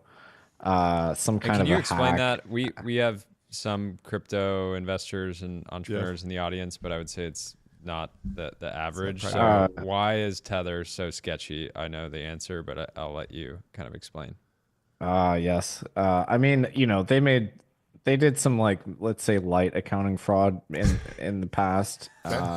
They were hacked for $850 million, and then they or Bitfinex was it Bitfinex or Tether? Anyway, they commingled their balance sheets. Yeah. There was like a weird ersatz promissory note loan type thing. I mean, look, they're just an offshore dollar that serves people that want dollars on the blockchain in a kind of lightly surveilled way outside of the contours of the U.S. banking system. So, of course, they're going to be used by a lot of insalubrious people. That was always going to happen. And, so the Wall Street Journal is always going to be digging up examples of kind of nasty criminal use. And there's only so much activity they can flag and freeze. So that's really it. Obviously, the reserves have been questionable in the past. I think they're fine now, but And they're they had fine growing because even if pains. they got hacked for 850 million, they just make so much money that presumably they would be able to cover the hole in the balance sheet. Is that the idea? Well, that they could do today, yeah. I mean, the reason the hack was they were forced into it because no U.S. bank would really serve them, so they had to use these sketchy banks, and one of them scammed them, Wow. basically. So, like the sketchiness, it like the fact that they've been sketchy is also kind of a function of the fact that the DOJ is like chasing them around Yeah. Yeah. because they're like forced to use some of the worst intermediaries on the planet, if that makes sense. Yeah. Now they've been able to legitimate themselves. Now they have Cantor Fitzgerald, they hold all the treasuries, like that's probably fine. But in the past, that's like the thing that people don't understand about Tether. The reason that they looked sketchy, and they like wouldn't disclose what banks are using, whatever, they were untransparent, was kind of because they were playing this cat and mouse game with the US government. That makes sense. Any other gray swans? Well, if Coinbase's custody setup it gets hacked or anything happens, they custody hundreds of billions. They were really the main custodian for all the ETFs. That would be like absolutely catastrophic for the industry. I don't expect it to happen, but that'd be bad. Security. Yeah, is there I'm curious if you're looking at businesses there seems like some of the biggest opportunities in crypto outside of stablecoins are just solving like the security problem, right? And the lack of, once funds are on chain, they can move around instantly, right? We saw that with what's the firm that got hacked for 1.4 billion? 2 weeks ago, Bybit. Yeah, we saw that with Bybit, right? There's not a lot of recourse there. Is there opportunities around security and the sort of broader sort of like fat finger issue? We talked about this, yesterday in the context of Citibank, accidentally sending, they're constantly sending money around, sort of not actually sending dollars, but like these dollars are sort of appearing in client accounts. Are you looking at opportunities where software and can kind of like solve for that, or is that just going to be kind of a ever-present sort of risk in the industry? Yeah. So first of all, yes, cyber is actually one of our biggest investment themes on a go-forward basis. So we think that we've really underinvested in like security in the crypto space. Second of all, what I think we should do is take crypto away from being a real-time gross settlement network or like a bearer asset, a digital bearer asset, and then make it more like the way that traditional finance works. And I know like people like Matt Levine are gonna like make fun of me for saying that. They're like, oh, you're just rebuilding traditional finance from scratch. Yep. My answer to that is yes. That's exactly what we're doing. Okay. But instead of working with like fax machines or whatever and like weird file transfer protocols that predate the internet, we're going to do it on a better substrate. And we're going to introduce this amazing thing called deferred settlement where you don't settle the payment instantly. And in so doing, you obtain scalability and you can obtain recourse. And so if we're able to create like pull payments as opposed to push, all crypto payments are push. That solves a lot of this problem. If we create a messaging layer alongside the settlement layer, that's what Swift is to wires, right? It's the messaging layer to the settlement layer. Yep. All of these structures that are like make traditional payments work and be safe and have recourse. They just don't exist in crypto. It's so weird. Like if you were to examine the crypto market from first principles, you'd be like, this is garbage nonsense. I don't know how anybody uses it. I don't know how anybody trusts it. So yeah, it's just a matter of making it more like traditional payments and finance. So that's the next chapter here. Yeah, I mean, I don't think it takes away from, we built an alternative to traditional financial rails, and we did it in, I say the collective we did it in 15 years, and it's moving hundreds of billions of dollars around the world, and it's showing a lot of potential, and I think it's totally. I think your point of view, and I share this view, is it's okay if we're just sort of making a better version of the sort of the legacy systems that are more internet native. So I love that point of view. Do you have anything else, John? No, this was great to have you. This is awesome. We'd love to have you as our resident cryptographer. I don't actually know any cryptography. But well, it sounds cool, bro. And that's what this show is about. Cryptographer sounds like we're gonna have him on the show to like crack people's passwords, which would be a fun segment. Yeah, Just don't ask me to explain a ZK proof. I can't do that. I'm sorry. It's impossible. No one can, actually. Yeah. Did any of did that Dark Forest game go anywhere? People were pretty hyped on that for a while. Was that like a paradigm thing? I don't know. It was like a couple years ago. It was ZK proof powered like multiplayer online game, and the map, like the Fog of War, is cryptographically sealed. So we can both run open source installations. We know we're not hacking. It was kind of a cool idea. In general, crypto rule of thumb, if you ask me, did that crypto game go somewhere? The answer is no. And that's true 100% of the time. It's never not been true. Yeah. So there's the answer. Yeah. What's interesting is that, I mean, what was the thing you were talking about with GPT-2 AI Dungeon? Yeah. I haven't seen, like, we have GPT 4.5 now, and I'm still not seeing like dungeon games, AI generated games taking off. I see a lot of demos of people building games with Claude Code, for example, or Cursor, but I don't see a lot of people saying like, this game is completely AI generated and it's a mobile game and we're printing millions of dollars and it's working. It's like a business. It seems like somebody should have run with that, or maybe they have, and I'm not aware of it. I don't know if you've seen anything like that. I think AI Dungeon was popular because people could just like jailbreak the game and then use it as a conventional LLM pre-ChatGPT. But now you can just use. That's why it was so magical. Interesting, yeah. Makes sense. But yeah, maybe this is the new benchmark. Like, can you make a good game with AI soup to nuts? Like, that's what Levels did, right? Have you guys played his? I haven't played it. Have you played it? Yeah. I've spent like a weird amount of time playing. You play a lot. That's great. That's great. So stupid. There's a PMF or die blimp ad in there. You guys sponsoring it? PMF or die has like a blimp in the game. I think they did some corrupt bargain or something, and they did. No, like I think Patty, one of the players was so excited that he just said, "I'm paying for this out of pocket." Oh wow, that's great. Very cool. Well, I think this answers your question. You can make a game with AI. Yeah, it's just it's a horrible like Flash game from the 2000s, but it's you're playing it. It's got your attention. Yeah, you're addicted. I know they got me. It's a Skinner box. You can make a Skinner box. That's he's a whale on the Peter game on the Levels.io flying flight simulator. That's great. Well, thanks for stopping by. It's a terrible game, but it's fun. You guys should get on there. I will go play it. We'll see you in the air. Next time we're on, we'll all be playing at the same time. See you in the metaverse. Yeah, we'll see you later. Thank you for coming on, Nick. It's great to have you. Take care, guys. Bye-bye. Talk soon. It's a lot of fun. Apparently, Levels is up to 58K MRR in about 14 days. He's really ripping with this thing, according to Heskel in the chat. That's pretty good. It's funny because he has enough of an audience now that he can almost release anything and hit metrics like that. It's great. It is sort of potentially warping the actual PMF.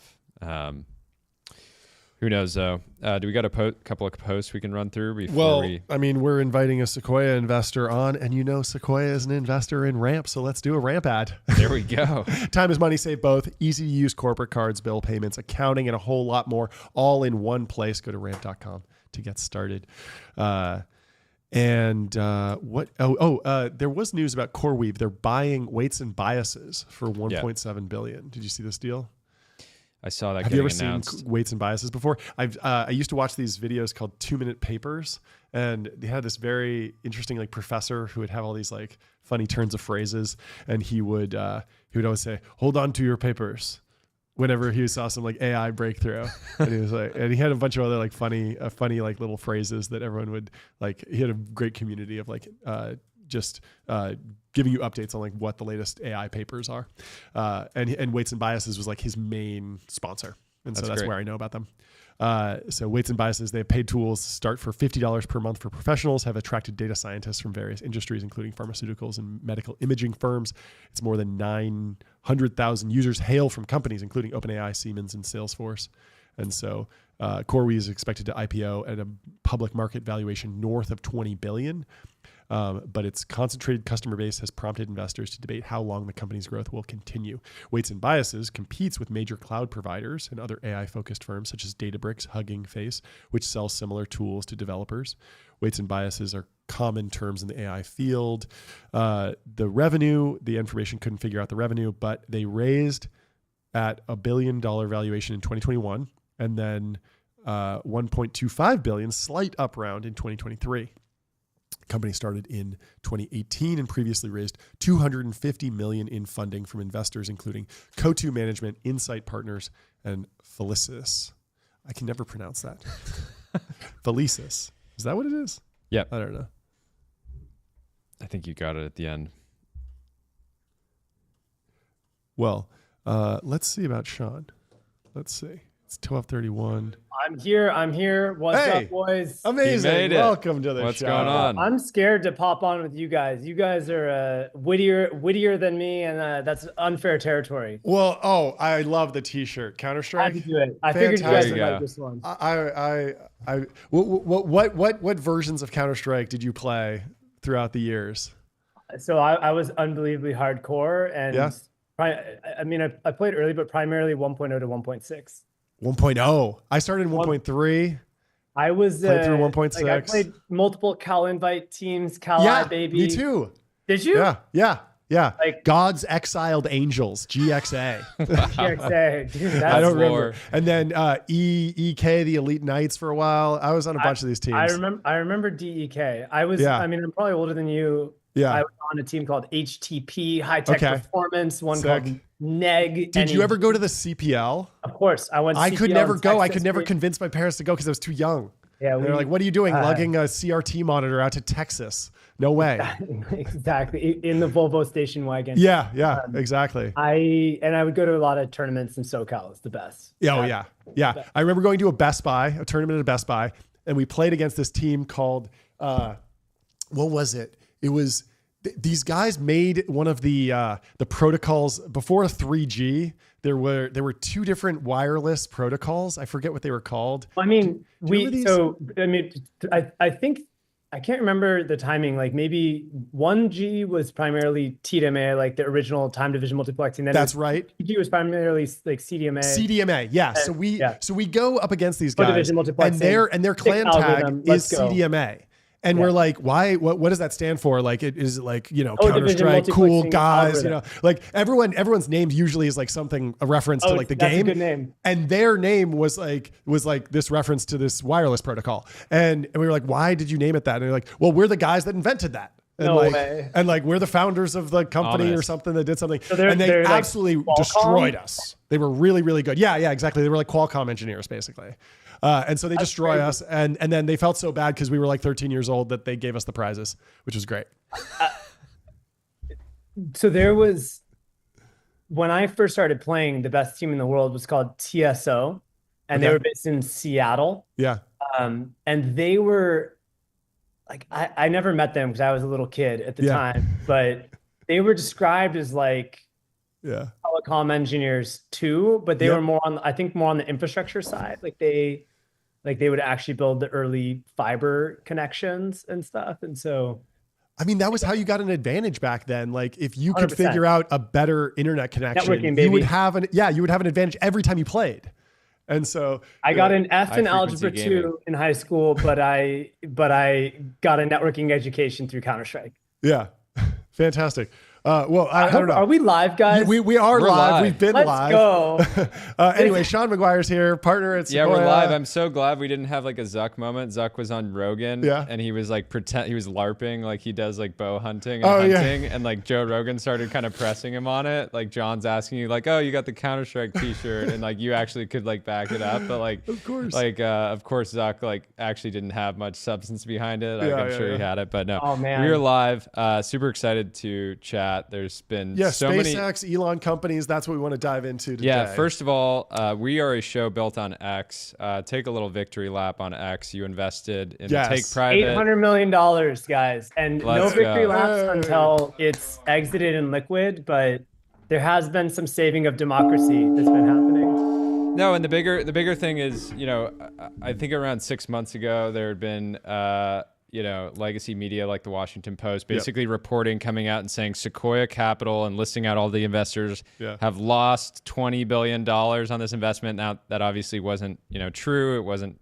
It had been, I think, marked down internally, and some of the other asset managers had, but it was more so to kind of reprice it for employees. And it's very clear that in many ways, there's two things happening right now. One, people that used to be active on Twitter that are less active now. They message us and they say like, I'm You're on shadow Blue banned. Sky Social. Yeah. But I think the app has never been better. Yeah. And it's very clear that it's here to stay. So I just wanted to give you a little bit of credit there. You never lost conviction.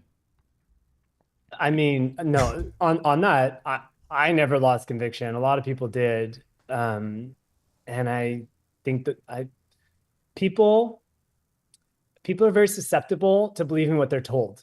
And I think if you believed what you were told by the media, then you could understand, oh, it's dead. But if you used your own eyes, it's like the whole thing is operating, no major outages, Elon at the helm, product innovation happening, and like lowering costs. I honestly found that to be one of the more interesting, like, cultural mass hysteria moments that I've lived through. And that was just so easily disprovable in like a short period of time. But, teach their own.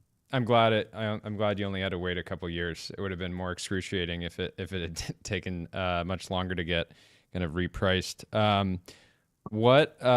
There's so many different things we want to run through today. I'd love to get your, Can we run through your guys' style? Like, how are you guys so well dressed? Like, well, we had to come out the gates. We were calling ourselves, tech bro was sort of derogatory. We were the technology brothers. We need to kind of reclaim it, elevate it, and part of that was dressing nice. But you've had your sort of hands across the whole sort of Elon empire. Obviously, I have a relationship with Elon. I kind of want to go company by company and just kind of get your take on them. Right now, I think Tesla is very interesting. It's not a pure play humanoid bet, but it does feel like humanoids are the next platform for Tesla, especially when you look at sort of generalized EV sales for Tesla have not been performing great. Talk about kind of the humanoid market. I'm sure you've gotten pitched by a lot of these companies.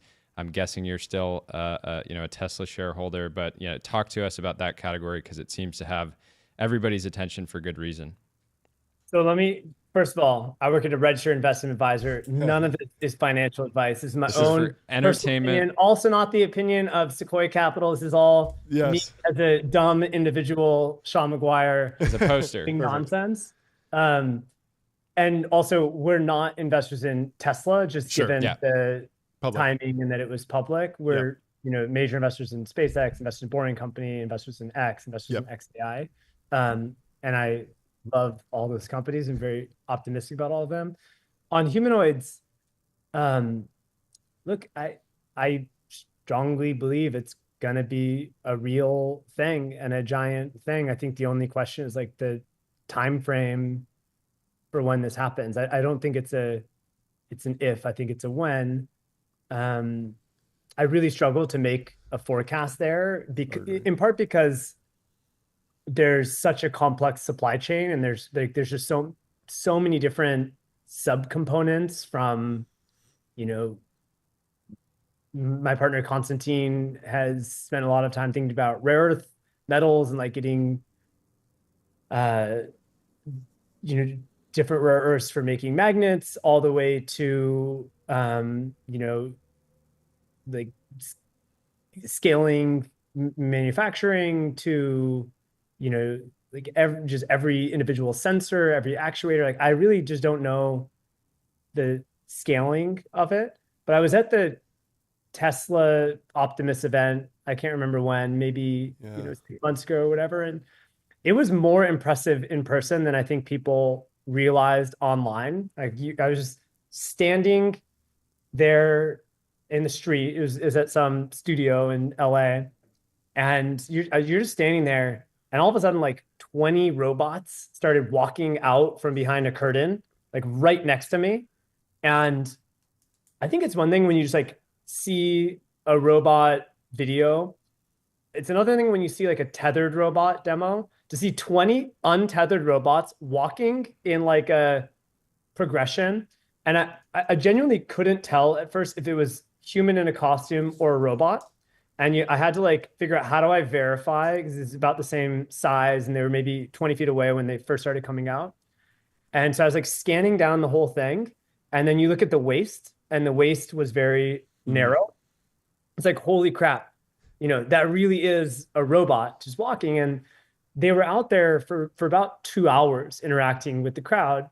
And like, even if there was like some human control for safety reasons and all of that, the vast majority of actuation and all of that was autonomous, meaning like whenever you have multiple actuators, you get feedback loops of, all these things. And like, no human can like handle all the like feedback loops intuitively. And so you need controllers that smooth out all the noise and like can map, whether it's like a computer brain that's telling you the goal or a human telling you the goal. Mapping, it's almost like with computers, how you take raw electronic signal in transistors, and then there's like you have very, very low level programming, and then you have assembly, you have firmware, you have operating system, you have higher level systems, you have all these things up the queue.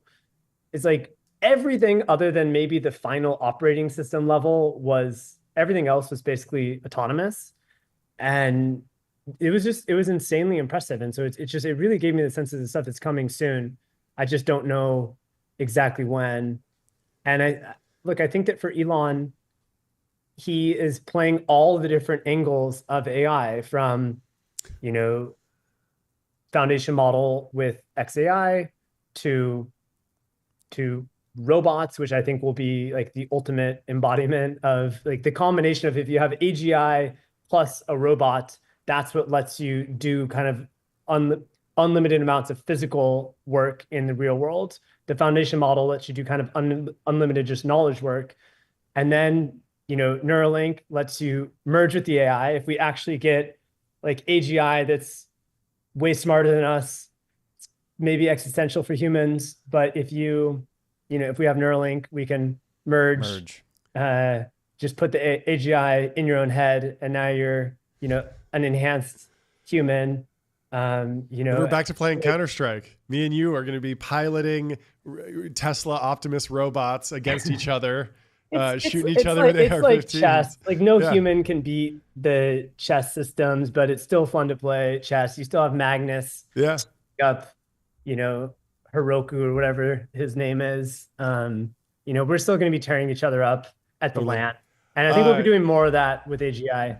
Do you think it's a good time for me to put a deposit down on a Tesla Roadster? I think Elon might deliver it. I think we've been waiting, but all the pieces are falling into place. I think it's going to be an epic car when it drops. What do you think? I actually have to be careful around any public company. Okay, stuff. sure. Yeah. No comment. I just want to know about the car. But let's move on. So let's talk some of your recent investments. So talk to us about Reflect Orbital. That round got announced last year. Oh, yeah. Very exciting company. I would love to hear it in your words, and then a little bit more about your investment thesis, and I'll stop there. Cool. No, I love it.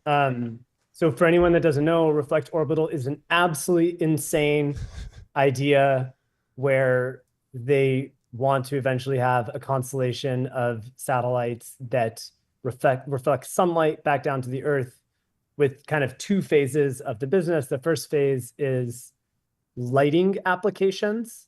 And that's everything from like, imagine in the LA fires, firefighters operating at night couldn't see anything. It's genuinely really difficult to fight a fire at night, and being able to just like put sunlight and let these guys operate almost in daylight, say in a disaster, when there's a hurricane, like the hurricane in North Carolina, or, anywhere there's lighting, or like, let's say you're doing a giant construction project somewhere like away from the city, that the lighting costs on these projects are insane. And so basically let you extend the hours, especially like in northern latitudes, let you actually like do construction more year round. But the longer term market is energy. And, I'll come back to like the thesis and why I was willing to make this investment in a second. But basically the crazy big business someday is extending the useful time of solar power plants by a few hours a day.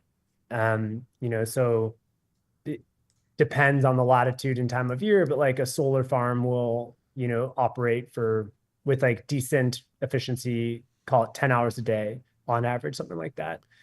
And by having this reflector ring that basically lives the satellite is a ring that basically, the constellation is a ring that basically only lives at the interface of sunrise and sunset all the time, like just the light dark boundary. And you can basically extend the very high efficiency time of a solar farm by, call it 2 hours before sunrise and 2 hours after sunset with this constellation. So anyways, insane idea. I have been involved in the space community officially for over 15 years, unofficially for most of my life. I've been obsessed with space since I was a little kid, like literally obsessed. I can show you guys a sick ass video from, I think like 6th grade, where I did this thing called Satellite Amateur Radio Experiment, SARX, which was this NASA program, sick retro 90s video where we learned ham radio and talked to astronauts aboard one of the shuttle missions, using ham radio. I got to ask a question in 6th grade. It was pretty fun, but I've been obsessed with space my whole life. I've been skeptical on basically every space business model I've ever seen. The Reflect guys, there's a few things. One, I just profoundly believe that the launch costs plus a bit like mass to orbit over the next 5 years or so is going to increase. The costs are going to drop dramatically and mass to orbit's going to increase dramatically. Basically guaranteed. SpaceX is driving this. If you look at the mass to orbit curves from the last 5 years, like it's incredible how much more mass to orbit we're doing every year because of SpaceX. The cost hasn't dropped as much, but I am very confident it will with Starship. And so we're getting to the point where like you don't want to start making space investments once all of that has already happened. Like then you're late and it's competitive. You want to be a little bit ahead of the curve. So I think we're at a point right now where for like the right businesses, it makes sense to be building them right now. So you can actually like be alive and be scaling a little bit as we hit you can ride with the cost and mass curve. For what it's worth, I passed on Varda early on. Obviously, you guys are very close to Delian. Yeah. I love Delian. I think I should have done the investment. And I'll tie it to Reflect in a second. But with Varda, in my opinion, in the like seed pitch, I think they had the wrong micro idea, but the right macro idea. And it was my mistake for wanting both the right micro and the right macro. Yep. And to unpack that, like with Delian, the first product that they wanted to do was ZB LAN. It's like this ultra pure, fiber optic cables that are really good for very long range communications. To me, I just don't think that's a very important product. And I actually think that with Starlink, we're going to need very little like ZB LAN in the future. Almost all long range data movement in the future is going to be done via Starlink. In my opinion, I think Starlink has like a 10x plus cost advantage per gigabyte for long haul data transmission compared to say putting a fiber optic cable line under the ocean. And that's where you actually get a benefit from something like ZB LAN. And so anyways, Delian and I love to argue with each other. Super smart guy. Yeah. That's one where like I had been so involved in space for so long that I already had a thesis on ZB LAN and already thought it was like irrelevant with Starlink and kind of passed because of that. But the macro, I think, was 100% right of just like we're at the right time in space and just building a cracked team of space engineers that know how to get things in and out of space. Yeah. Like, I think that will be very valuable. And I think it's like hard to imagine what Varda's revenue driving product will be in 5 to 10 years, but I think they will have a successful product. I just can't tell you what it will be. So anyways, back to Reflect, like I've met with so many space teams in the past, and these guys they're just insanely good. And they know they have like a real, even though it's such a crazy idea, I think the best businesses in history oftentimes sounded like insane ideas early on. Um, Sequoia was seed investor in Airbnb. The like hearing the stories of how people thought about Airbnb in the beginning, like it's crazy. People were like, I would never share my, you know, house with a stranger. They're gonna trash it. They're gonna like, use all my toilet paper, whatever people's issues were. But lo and behold, like it worked. And Sequoia, we, made a huge amount of money from this, and they couldn't even raise a seed round. If you look at SpaceX, when Elon started it, everyone thought he was insane. Like you're a internet entrepreneur is going to build a rocket company. Isn't there NASA for that? I think so many of the best businesses in history really sounded insane. But for Reflect, I think they have, if you really go through the details, and I think very few people have actually gone through the details, like they have unbelievable macro tailwinds. So one is like just dropping launch costs. Second is, I don't think you could have done this business 10 years ago, even if the launch was there, because we hadn't yet built enough like solar power plants on the ground. Something that's nice for Reflect is we don't have to build any of the ground infrastructure, zero. There's already, call it 10,000 solar power plants. And so we get to leverage that. Anyways, you go. Is the idea that Reflect would take basically a rev share on the incremental sort of energy generated that they are directing at these farms? And is that why? Yeah, exactly right. So basically, like for one of these solar farms, there is almost no additional operating expense to operate for these extra, call it 4 hours throughout the day. It's literally just like silicon photovoltaics sitting on the ground that is otherwise just not generating power. And so it's like either they get no revenue from this, or if they work with us, then they get revenue. And it actually has very profound ramifications to the kind of financial engineering of running a solar farm. A lot of these utility style infrastructure projects, you basically juice it where you use debt to build the solar farm, and your revenue is, for call it the first 15 years, is just paying off all the debt you have, and then years 15 to 30 is like a lot of profit, but it takes a long time to get to the point where you've paid off a lot of the loan and it's generating lots of profit. If you can increase the useful time by 40% or whatever of a solar farm, that's all profit up front. It's insanely valuable. And so it's like an incredibly easy sale. So one of these things where, like, if you build it, they will come, and they will come in droves. But the point is, this company would have made 0 sense before there were 10,000 solar farms on the ground, because building we couldn't build those ourselves. It'd be too expensive. But now that they're there, we have just this very clear value prop.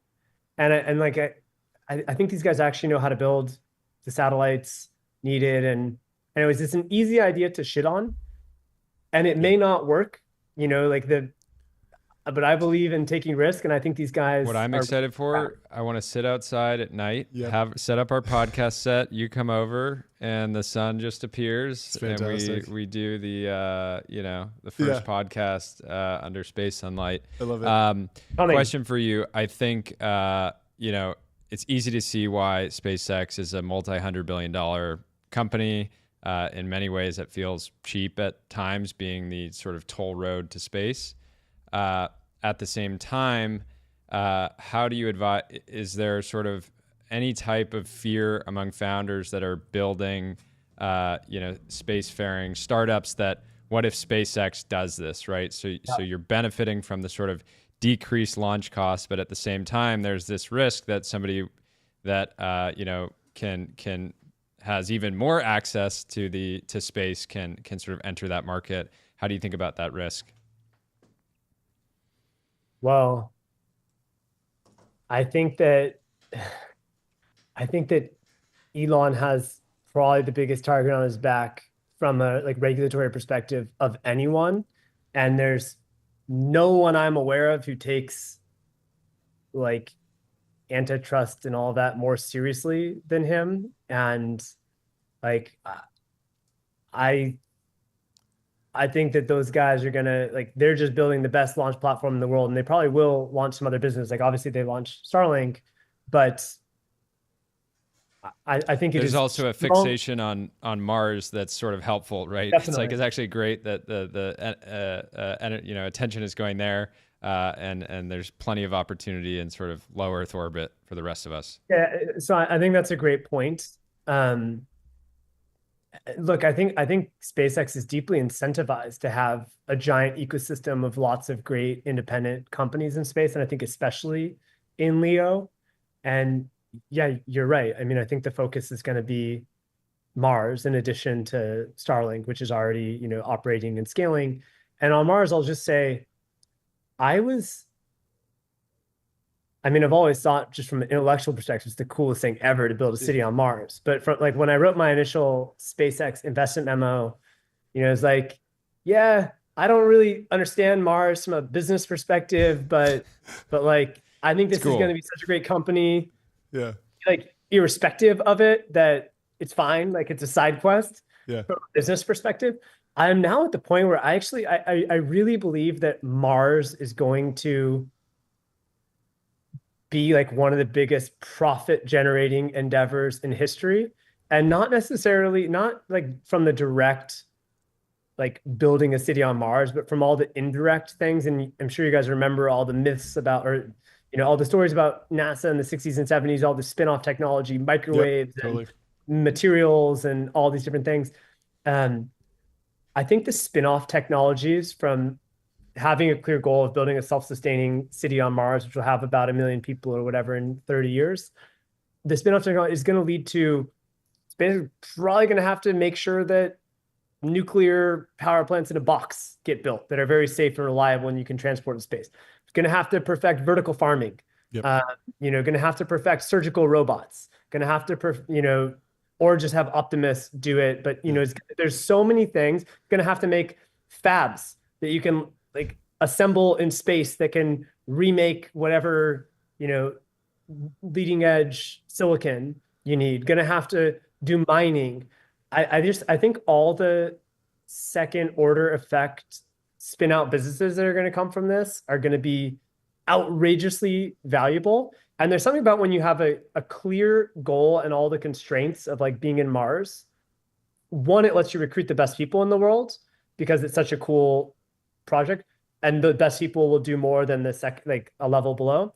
And the second is just having all these constraints forces you to come up with solutions you would never come up with otherwise. And those are oftentimes better solutions. So anyways, I think the company's going to rip. We have 1 more minute. I want some advice for new entrepreneurs. New grad wants to work with you, wants to work with Sequoia, wants to start a company at some point. What are you telling them? You had a little bit of an uncommon path, PhD, DARPA, all these things. What do you recommend for new grads going into entrepreneurship in the age of AI, in the age of Mars colonization? I mean, look, it's not what people want to hear, but I think that if you don't have a very, very clear idea, don't start a company just for the sake of starting a company. Go join SpaceX, or go join XAI or Tesla, or go join Varda, go join some amazing company for a year or two. I strongly think that's better than just like trying to start a company for the sake of starting a company. And then when you do have an idea for a company, don't listen to what other people tell you, even me, even like VCs. You got to kind of think for yourself. And a lot of the best ideas seem crazy. Any other Great questions? place to end. Great place to end. You are a new resident space brother. Thank you. It's been great having you. This is fantastic. Nothing makes me happy than being your guys' brother. Music to my ears. Peace. Welcome to the brotherhood. Amazing. Thanks for coming on. We're gonna play Counter-Strike someday. We should. Let's have a LAN party. Mid pod. Yeah. Yeah. Next Awesome. one will be. Have a good one. Thanks for coming on. Thanks for having you. Fantastic. Sweet. I got a call right now. Yeah, we got to wrap up. This was a fantastic show. Thank you for watching. Thank you for listening. Tune in tomorrow. We're doing more call-ins. We're going to do more timeline, more deep dives. We're just doing more of everything. That's the theme of this year. More and better Moss. and more and better and more and better and more and better. Moss. So it's the Live Moss lifestyle. It's the Live Moss lifestyle. Yes. Thank you, everyone. Thanks, everyone. Talk to you soon.